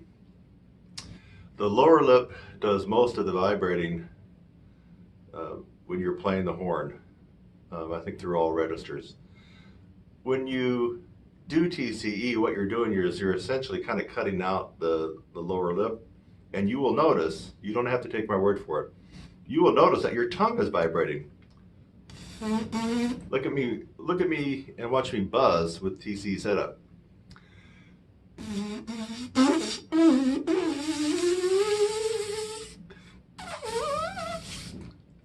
A lot of the buzz action and vibration is happening right on the tongue. Now maybe that could be good, that could be bad, that could be neutral. In my opinion, it's not necessarily the best. I want all this to be vibrating here, the lower lip. So there's that. You try it enough, and if you get it down, you'll find that the buzz and the vibration, a lot of it is happening on your tongue and not your lower lip. So I think that has some impact on tone and control. The other thing is, people that do the Jerome Callet way, TCE, I feel, based on what I've heard and seen, that they can probably play pretty high and pretty loud. I don't necessarily think that they have the finesse and the control and the dynamics and the sweetness down lower and in the middle register. And when you're playing Dolce and Cantabile, those very singable sections, especially for you classical people, I'm not sure TCE is the way to go for that unless maybe you perfect it. I guess you'd really have to work a lot on it so that when you're employing this method of playing, that you are able to sound sweet and be able to play very softly with a good tone and control, intonation. So Anyway, I brought this up because Jerome Gallet just passed away. I heard recently. He must have been close to 90. Had to be. I mean, he had to be. He was 80 something when I was dealing with him. So he had to be 90 or maybe 90 plus. So he lived a long, long life, and lucky him. He lived a very long time.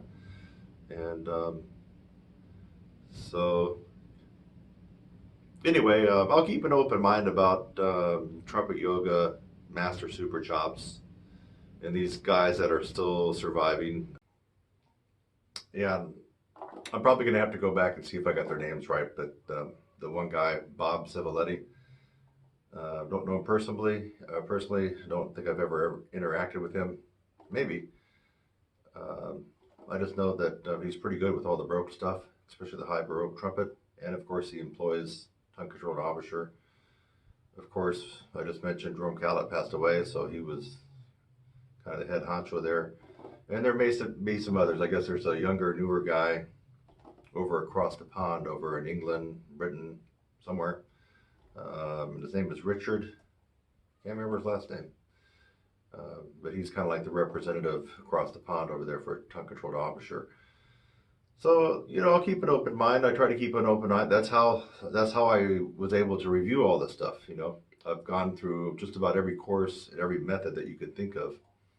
If you think of a method that maybe I don't know about, or you think I don't know about, go ahead and drop it in the comment section, and I'll let you know if I've already gone through it and if it had any merit, any value, what I decided about it.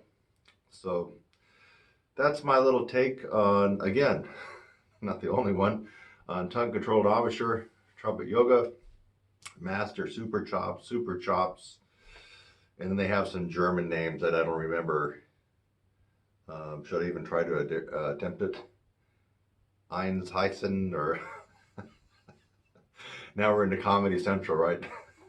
Because I'm just going off the top of my memory. I don't speak German. I don't use those German words. But anyway, I said use it as a last resort. So if you've tried a lot of different things, you could go ahead and give the TCE a try. I don't think that you're going to find it to be a miracle pill.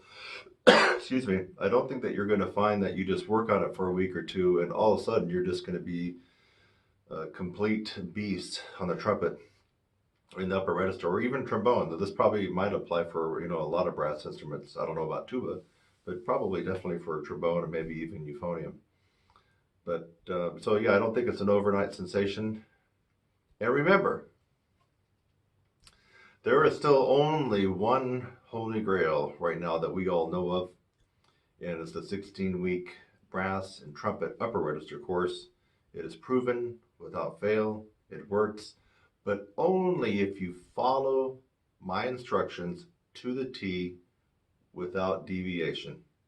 And if you do that, it is the Holy Grail for brass playing. There's only one right now proven that way. The other ones work for some people, but don't work for most. Let that ring in your head. Almost all methods, except for the 16-week course, work for some people, a few people, and it works very, very well, but they do not work for most. So let that ring in your head, except for the 16-week upper register course. And it's proven, not by me. Well, I prove it because I'm a poster boy for it, and it has helped me, but proven by all the people that have gone through it and had tremendous success to decent success.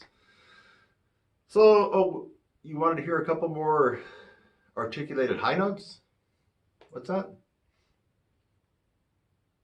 I already did some articulation in the upper register. Again? Okay. I guess I can do a couple more. What should we do? Take one out of the Arbenz book? Yeah, we could. I'm trying to think of one out of the Arbenz book here.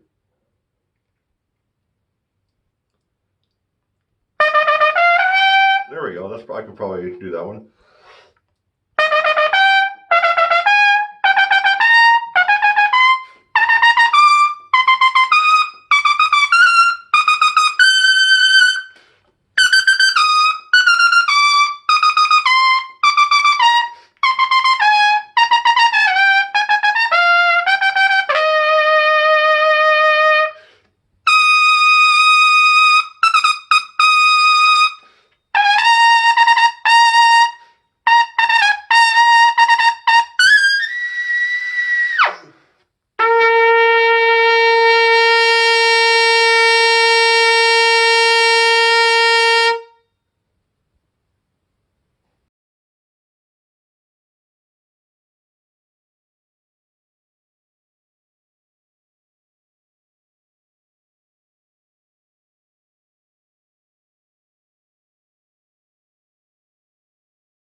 Hi, I'm Kurt Thompson, trumpet player and brass coach.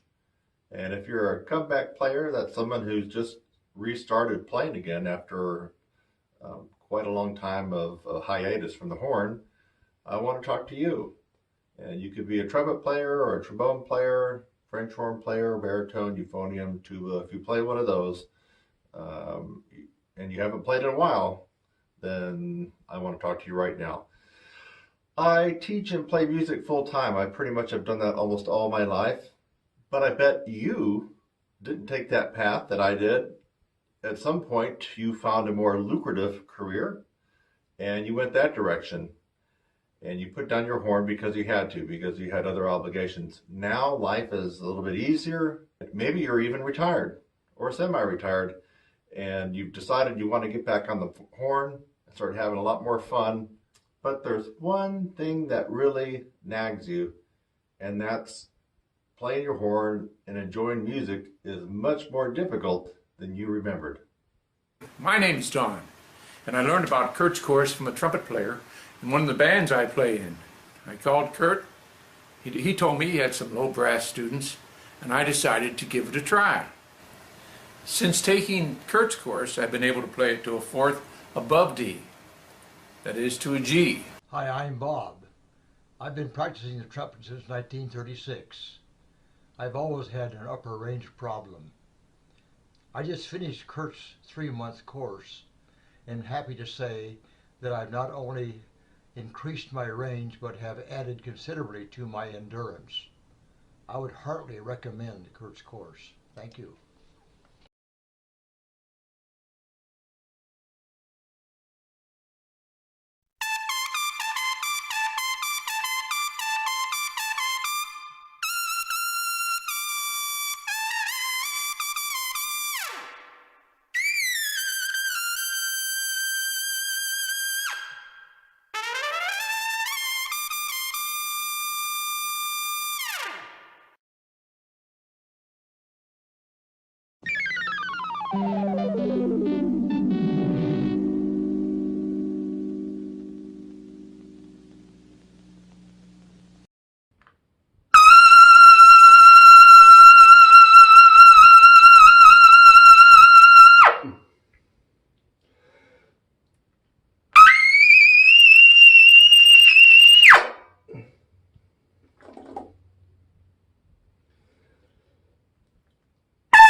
Messing around with the trumpet, I got a pretty good dental setup. Little overbite. A little bit, not much. Just a tad, like a fraction. So maybe I don't have to contend with some of the issues that you are contending with. So here I'm going to offer you some trumpet lesson advice, and it may be applicable to other brass instruments as well. What do you do if you have more of an overbite than I do? What happens if you have an underbite, more of a bulldog kind of set? You're going to have to make some adjustments in the pivot of your trumpet. Otherwise, you're going to keep fighting the good fight, but not getting anywhere. So, I found a cool little gag gift for teeth. I started playing around with it, and I came to some conclusions. I mean, this is an exaggeration. In fact, if I put this in my mouth, it's not going to be exactly as you would feel and play if you have an extreme overbite or underbite. In fact, this makes it very difficult because what it does is a scoop underneath there causes air to get trapped, so I'm not able to really blow out the way I normally would. It's my lips don't vibrate the same.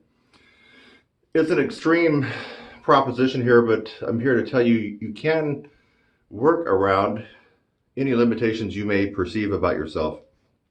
In other words, We all like to point at Maynard Ferguson and say he had the natural, perfect teeth, lips, jaw, muscle, everything, the perfect setup to play a brass instrument. And you can point that out to several other stars, probably Harry James, Rafael Mendez, Maurice Andre, even John Faddis. And John Faddis, actually, I noticed he has a gap here between his teeth, and so it seems like that may assist his playing. Perhaps you want to say like Wynton Marsalis, other great trumpet players. Who else could we put in there? Oh, maybe Al Hurt before he had his accident. What else? Maybe Cat Anderson. There you go. The poster boy for probably the perfect muscular and jaw setup for playing a brass instrument. He probably could have played tuba just as well as he could play trumpet. So you can rationalize and say, well, these people were just blessed, and therefore I'm always going to be a third chair player because I just didn't have the genetics that they did. There is a small little truth to that, but it's small. It's like 0.5%. The real story is you can overcome any limitations, most of them, unless you have a severe scar or accident or malformity in your chops, like a cleft lip, where your lip is just really severed and you can't get the vibration. Might be one of those reasons you could really rationalize why you're not playing a brass instrument. Or if you're like Al Hurt, I guess a chunk of brick got thrown up when he was a maitre d' in a parade, and a chunk of brick threw up and it smashed him right in the mouth. It just really messed up his playing for the rest of his life. He never was the same. Those kinds of things, would affect your playing, and you could rationalize why maybe you want to switch to piano or guitar. But for the rest of us, it's just an excuse for where you are right now and why you're not getting any better. Got to get rid of that excuse, get on the horse, start riding again, and try to figure this stuff out. By watching this, you're going to figure it out, part of it. The overbite person, what is that overbite person going to have to do? Let's just put the teeth in. I got an overbite, and this is going to be silly. This is an exaggeration. If you have an overbite, it won't be as bad as what I am encountering here. But let me just put the teeth in.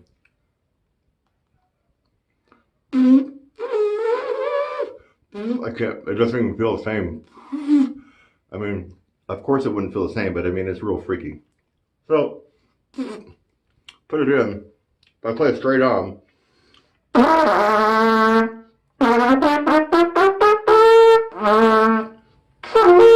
there's some limitations I experienced already, and it's probably because of this. It's not the true representation if you had a decent overbite. I mean, this is much worse. So what if we try pivoting the horn up a little bit and see if that would matter, or if it would be the same or worse? Let's try it. This end.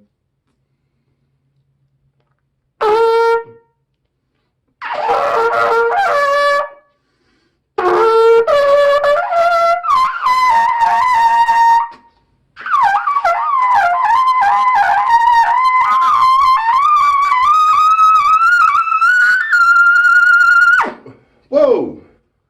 Okay, now I got the double G. And a lot of you might be shaking your head and say, that's ridiculous, Kurt. We always heard you play a triple G. Well, it's not ridiculous because most of you cannot do what I just did. Okay? I just picked up the horn and did it. And you could see I wasn't sweating bullets and passing out.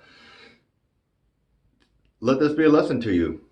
I just pivoted the horn up and it helped me out a little bit, even though I'm using something funky. Now, what happens if I left it straight or went down the other direction? Now, this is an overbite. Look at extreme overbite. I'll do it straight on.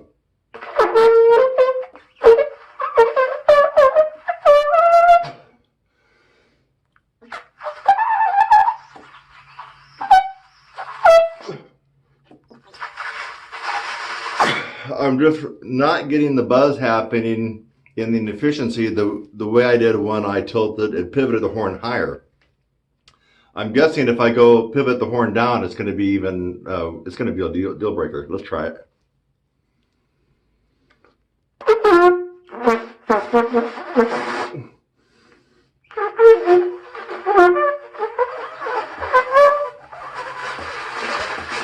Worse.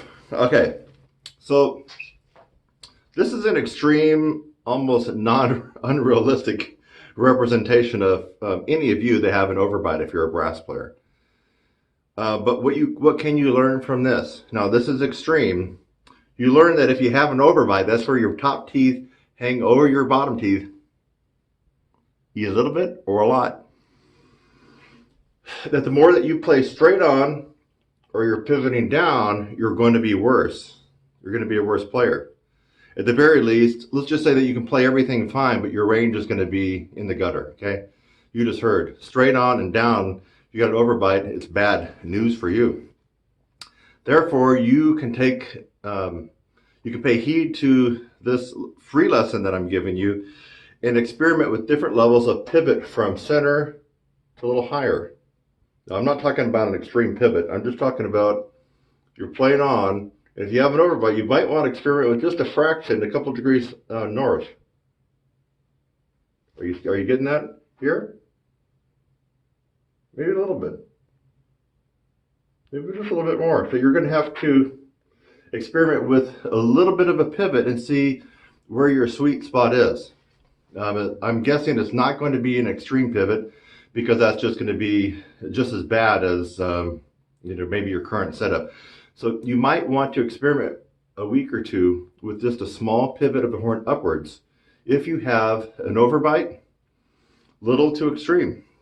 Now, if your overbite is about like mine is, which is almost a nil, just a little bit, you may not need to worry about this. I mean, I don't consciously try to pivot my horn up or down. I feel like I play straight on, but there may be a little bit of pivot there, but I don't consciously try to do it. Okay, now for you folks that are bulldogs. Hey guy, come here. You see little Johnny over there? He's looking kind of cute. Yeah, no, I'm making fun of you, you underbite people. I think of like the dirty old man, that you see in those old sitcoms, from the 50s or something like that. But anyway, I digress. Let's get back to what we're doing here. If you have an underbite and you have that bulldog kind of look, either a little bit or a lot, that's people that do this.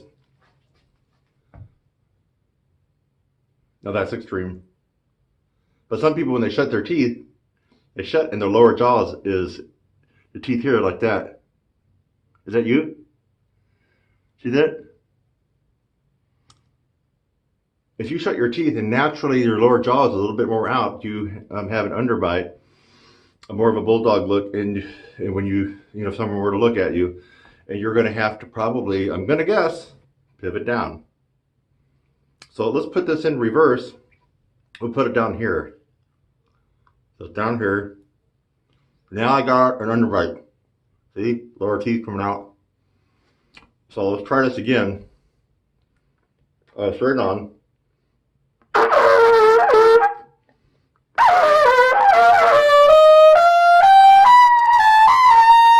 Not bad. I'm going up.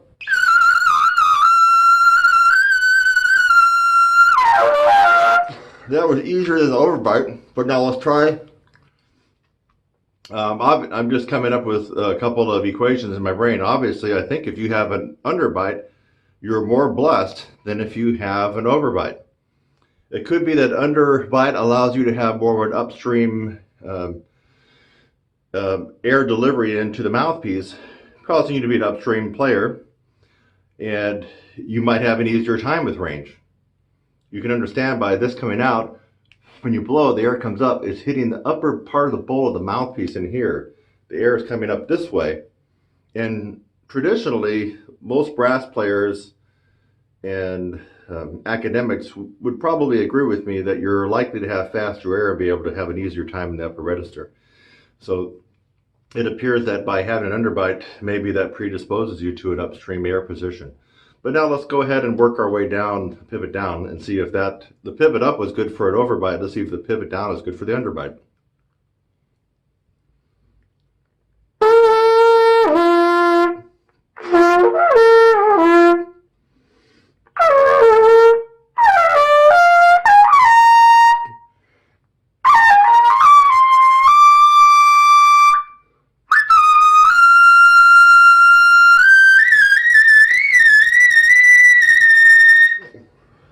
Okay. Dramatically better than what you just heard when you thought it was coming out pretty good when I got the double G, when I had a straight on to slightly pivoted upwards.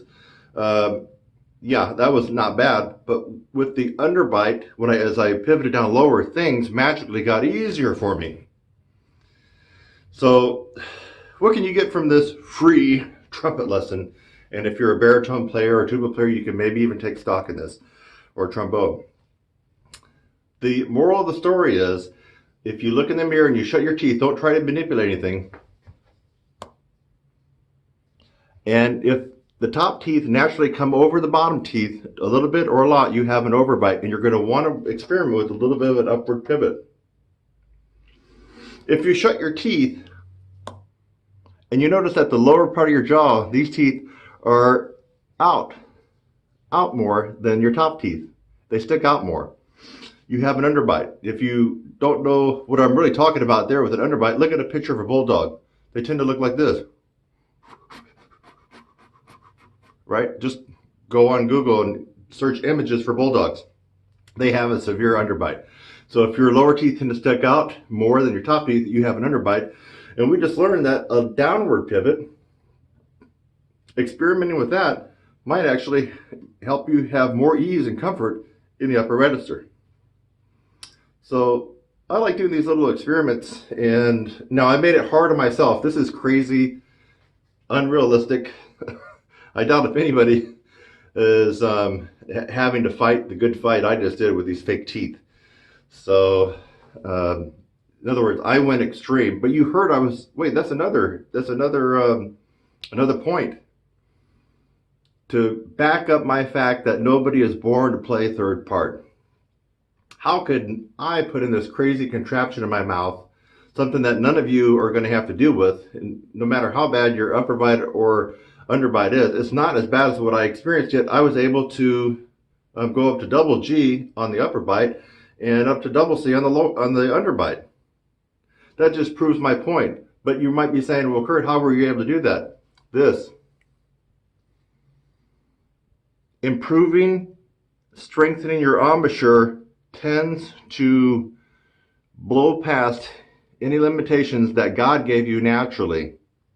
That's how I was able to do it. And you notice it didn't have anything to do with air. I've created a super strong embouchure by practicing what I preach. I practice the 75 techniques in my course. I've been doing it for years.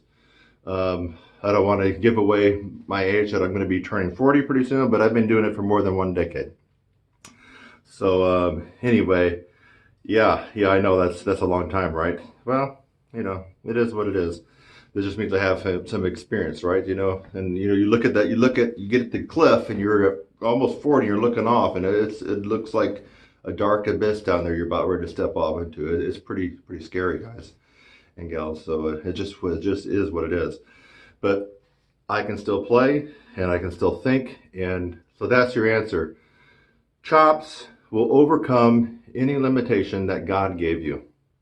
It'll overcome if you only have one lung. If you only have one lung, I can still make you play first or principal trumpet or principal trombone, because this will overcome that.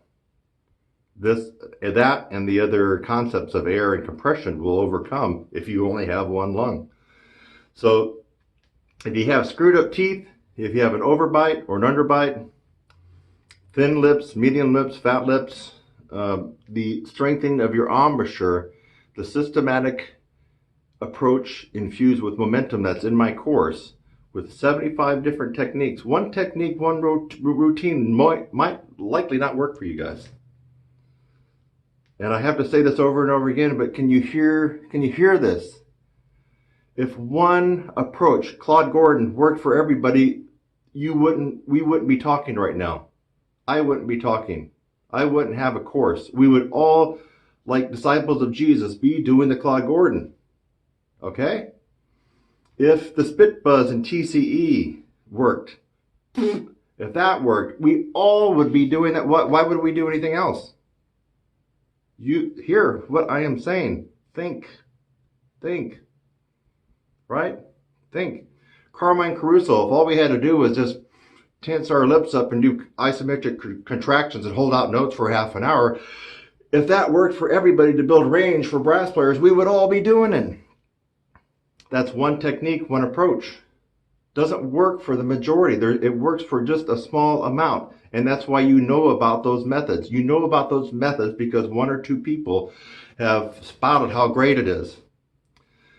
You need a course and approach that has a multifaceted, shotgun, macroscopic approach with techniques hitting you from all kinds of different directions infused with momentum. That is the holy grail to brass playing. You cannot argue it against that. Otherwise, you wouldn't be listening to me, and we would have already done that one method that worked for 100% of everybody.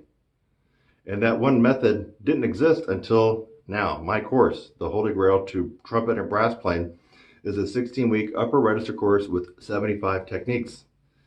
You go through the process, and you'll have the strength, regardless whether you have an overbite or an underbite, or some things are screwed up and God didn't bless you the way he blessed Maynard or Cat Anderson or those guys. You're still going to overcome a lot of limitations, and you don't have to be stuck at third chair. So, I'm Kurt Thompson, and I approve this message. I'll see you in the next one, folks. Bye-bye.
Check out that.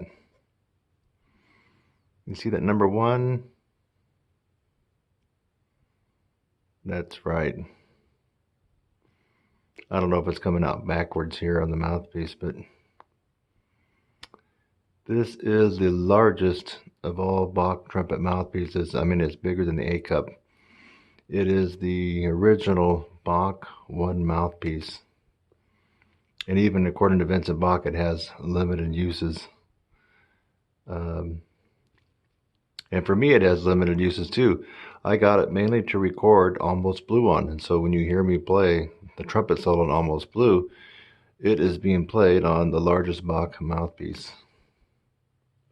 So I just wanted you to know. I also have a sound sleeve on it as well. So today, I'm not really going to be going into mouthpieces. I just wanted to use this mouthpiece instead of my fancy schmancy custom Bob Reeves. So, we're kind of comparing apples to apples here. So this video is about all the emails and comments I get. It's like perpetually, constantly about, do I relax my lips when I play high? Do I tighten my lips? Roll in, roll out, and then I guess loose lips. These are things that come up over and over again. You can read the comments in my various videos. I get lots of emails, and I even got students asking about it. They hear contradictory advice out there from different players and different people. So I'm here to do some very close-up demonstration of my job. So I'll just play in a couple of notes, and I haven't even warmed up today. Literally, I haven't. I've done some lip buzzing. That's about it. So I'm trying to, and I'm going to keep this in a range that is reasonable. I'm not going to be doing this on triple C's or anything like that. It's just a typical range that most folks might be struggling with. So let's find out what loose lips can do when you're playing on the trumpet. Now, very loose lips, you might equate this with kind of chops that aren't that strong. But if my lips are loose, let's get in there. There you go. You can see. Sorry, I have a little injury here from yesterday, but here we go. These are loose lips.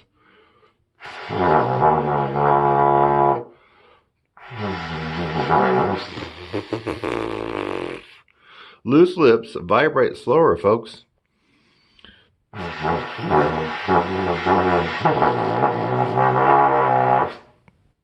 The aperture, almost like this.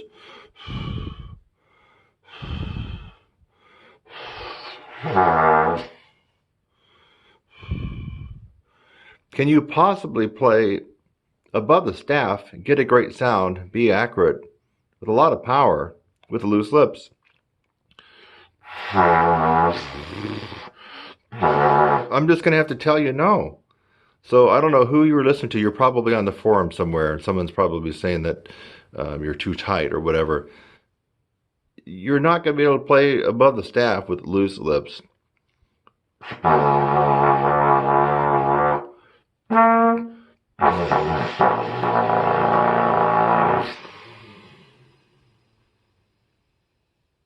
Frozen in time for a double pedal C.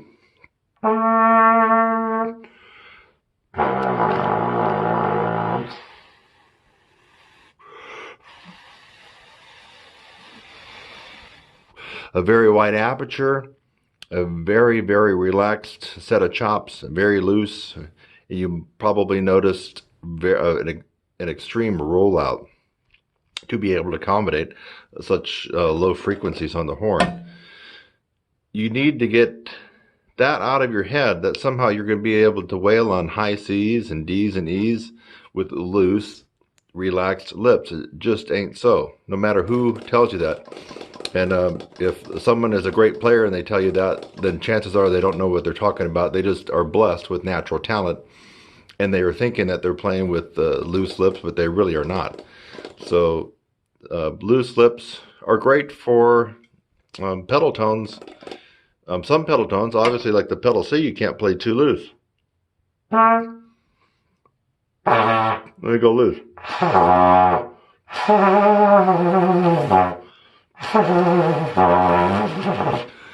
Even the pedal C won't come in unless you firm some things up.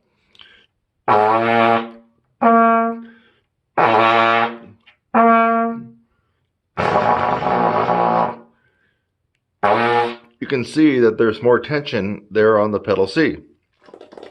Now, the more lip we have rolled out, the more loose and relaxed it is, and probably even a larger vibrating surface.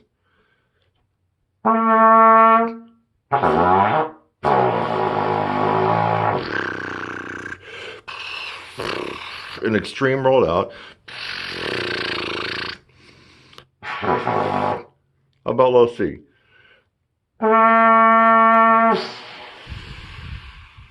Okay, now I'm going to freeze certain lip positions so you can watch. Low C, watch.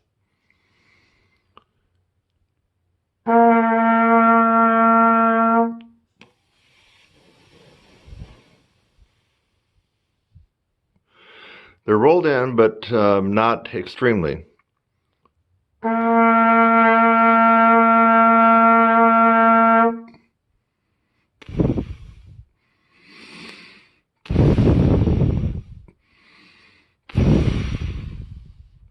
Relatively wide aperture.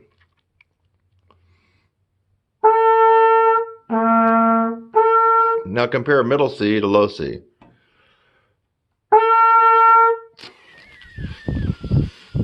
More of a roll-in, right? Let's see if I can get the light on it. You notice the bottom lip is rolled in more, right? Low C.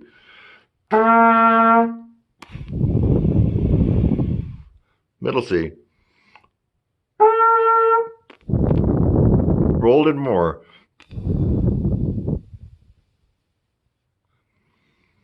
Aperture more narrow. High C.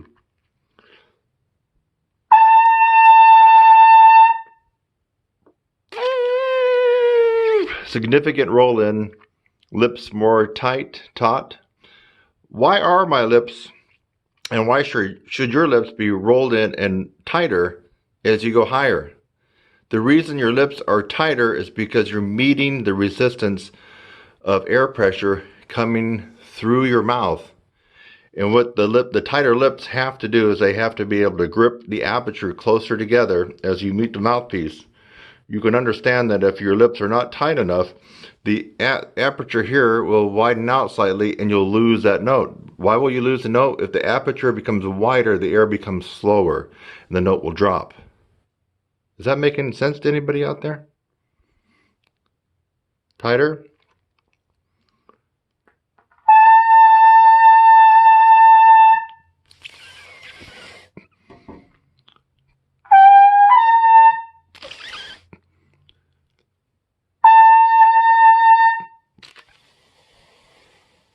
In order to have this very narrow aperture and the taut, firm lips here, now they have to be firm here. They can't be loose.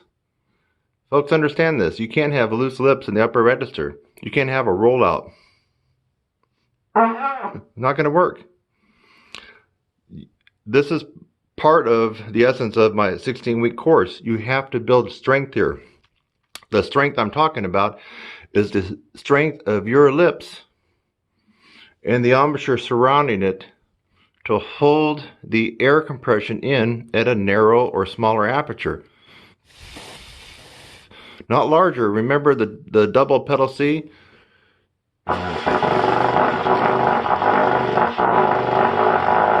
that close? Yeah, it's pretty close. Look at the difference.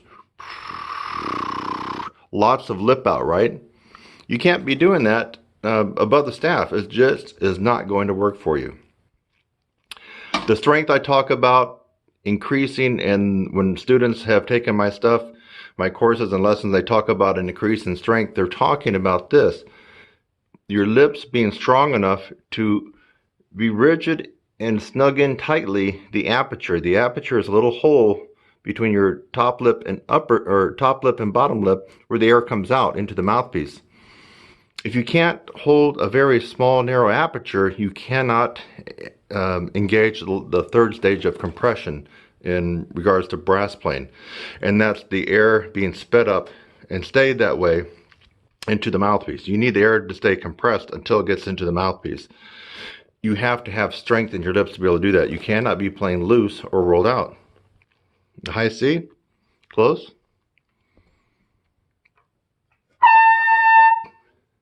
A little higher.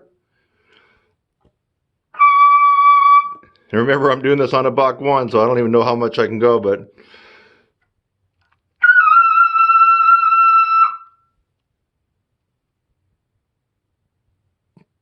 very tight, very rolled in. Why is it that tight and rolled in for the double G?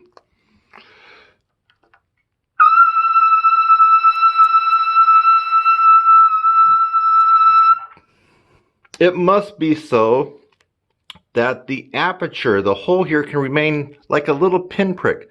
I bet the hole is probably no bigger than maybe the end of a toothpick. It's very, very tiny.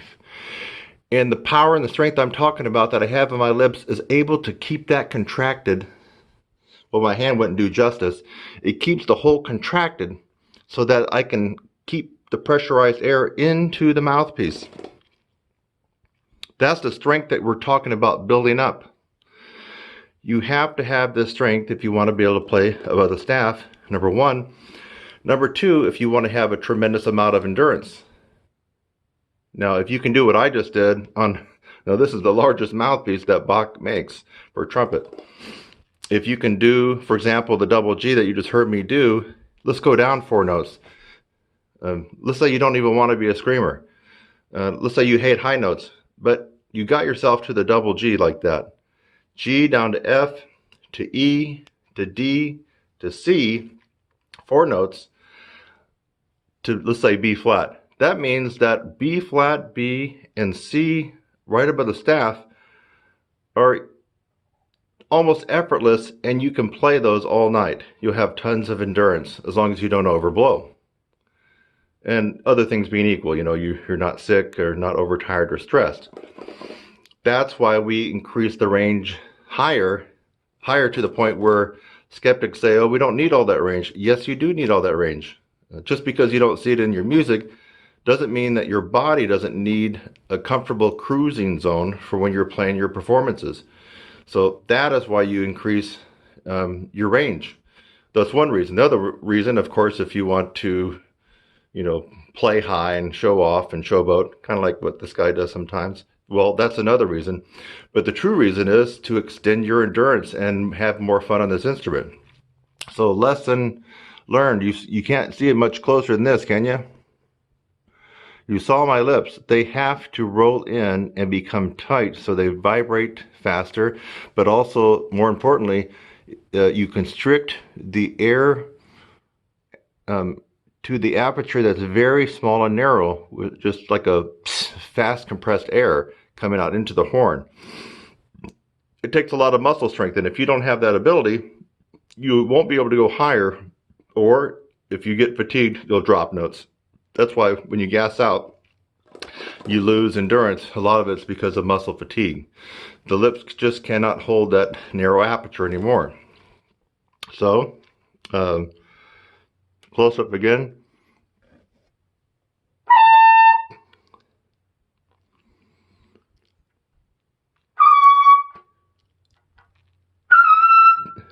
I don't know.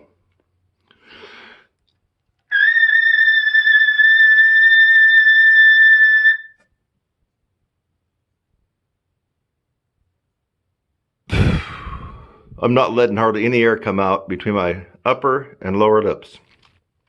What's the difference between me and you? Odds are you don't have the strength in your lips to bear down on that pressure and to keep that pressure going through your mouthpiece. Your lips are unable to do so at a certain altitude above the staff. Your lips then capitulate, they weaken, or they blow, or the air blows them out a little bit. As soon as the air compression blows out your lips, and we're talking about maybe not even smaller than millimeters, just a hair's width, and you can already lose range that way. A half step, just it goes down quick. There. That is a very in-depth and close-up reasoning of why loose lips and rollout that I guess you're hearing about on the forums, or maybe some famous player is talking about it. But they're wrong, because maybe they have a natural talent and they don't realize that they are using a tighter chop setup and a roll-in, but they are. Even if they don't think they are, I bet I could get with them in person and find out that they indeed are using tighter embouchure. You're simply not going to play above the staff with a relaxed, loose, flappy embouchure. That's for pedal tones and maybe some kind of special effects. You have to build the strength here. Even all the air training in the world, we can get Greg Louganis to pick up trumpet. He will not be able to do what I just did, because even though he might have much better lung capacity than I do, he does not have the strength to contain all that air. I'm Kurt Thompson. I just wanted to get down and dirty and up close and personal, and I hope you enjoyed this detailed explanation and demonstration. Looks like we got up close and personal, didn't we? We really did. So go back and rewatch this video. You should learn some things from this. I'm hoping a light bulb will go in your head, and you could stop abiding and listening to this misinformation and chatter and distractive noise that you hear all over the internet. Most of it's wrong. Most of it's wrong because most of these people can't even demonstrate what I just did for you right now. You could, twist their arm behind their back and offer them $1 million, and they couldn't do what I just did on the largest Bach trumpet mouthpiece, the Bach 1. This isn't a 1C. It's not a 1B. It's not a 1A. It is the Bach 1 trumpet mouthpiece, the largest of all Bach trumpet mouthpieces. So until next time, by the way, if you like this, where's my thumb? If you like it, do a little bit of this. Subscribe, hit that bell notification, and you'll find out other videos that will pop up in your email, letting you know that I just uploaded something. And if you want to contribute a couple dollars to the betterment of this channel, there should be a link down there for Patreon, and you can become a patron and be helping out the arts here on this channel. I'll see you next time, and I hope this was of information and some help. Bye-bye.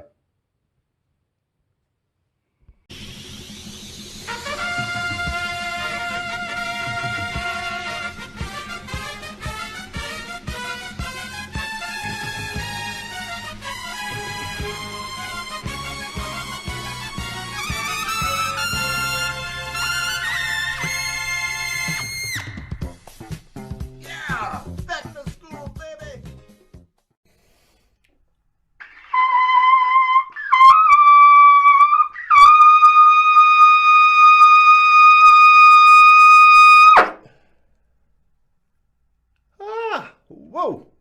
High F with some power behind it. And I had a big hunk of Reynolds aluminum in my mouth. Hey, it's Kurt Thompson and welcome to a brand new school year.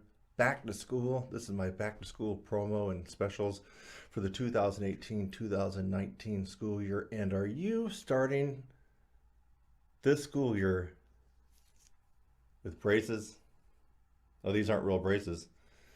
But I've already given this a shot. This is a real thick rolled up version of Reynolds aluminum. You can see it's pretty thick. It's very uncomfortable, kind of hurts. This is a little stunt that I'm going to do right now for you, and I'm not going to be sounding that well with a mouthful of metal in my mouth, but I'm going to show you one key element that will make life easy for you if you do have to start this year, especially in marching band with braces. I know it's rough and tough and it hurts, but there is a way around it. And the way around it is increasing your embouchure strength, your lip strength, and your chop strength. Now, you might have heard people talk about that before, but the real reason you need to do that is to reduce mouthpiece pressure. The weaker you are here, the more you have to smash the mouthpiece in, especially as you go higher. The stronger this is, the more you can resist your lips thinning apart and keep the pucker, and you'll be able to reduce the mouthpiece pressure. And that's what you need, especially with braces. So I'm here to prove a point. I'm here to prove the fact that I have an enormously strong embouchure will save me a little bit on a big hunk of metal in my mouth. Now, I'm not going to sound that good. I probably miss a few notes.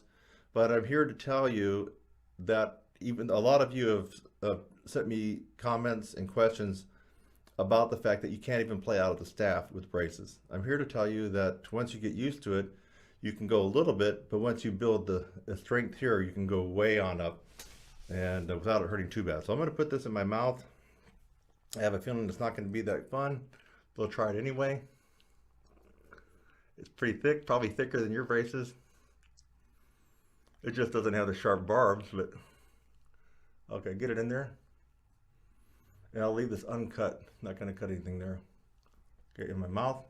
Let's see what happens.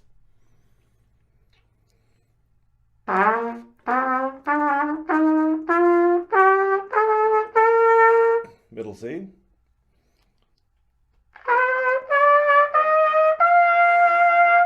High G.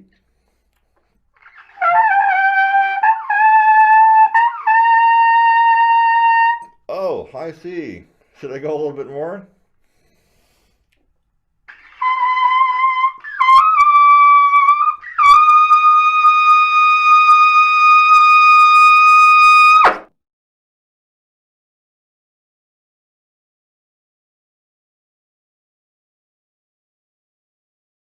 High F with some power behind it.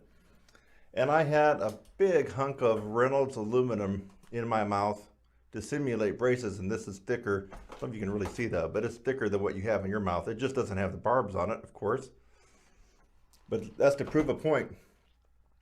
How come I can put this in my mouth and go up to a high F like that, and it wasn't a squeal or a squeak? It was a full-bodied high F. Like I said it before, I'll repeat it again. Enormous muscular strength on the muscles that surround the lips. That's your embouchure. And then also exceptionally enormous strength in the lips. There's two different things going on there. The lip material itself is more gristle-like, kind of like your ear or your nose. And then the muscles that surround the lip, you can actually see this if you study anatomy and biology on a real cadaver. It's kind of gross, but the muscles that go around the lips are feathered and striated. around. There are two different things going on. That means you have to build and approach them subtly differently, even though they're linked together, obviously. It's part of our body.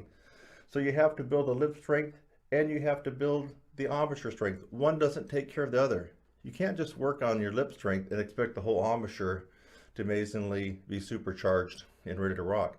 And you can't just do lip slurs all day long and expect the lip tissue itself to be super strong. Lip slurs tend to work here on the corners. So I'm here to tell you that if you're starting 2018-2019 school year with braces, I have the solution for you. I'd like for you to look down in the description and click on some of the specials I have. I have a beginning intermediate course that's really going to help you.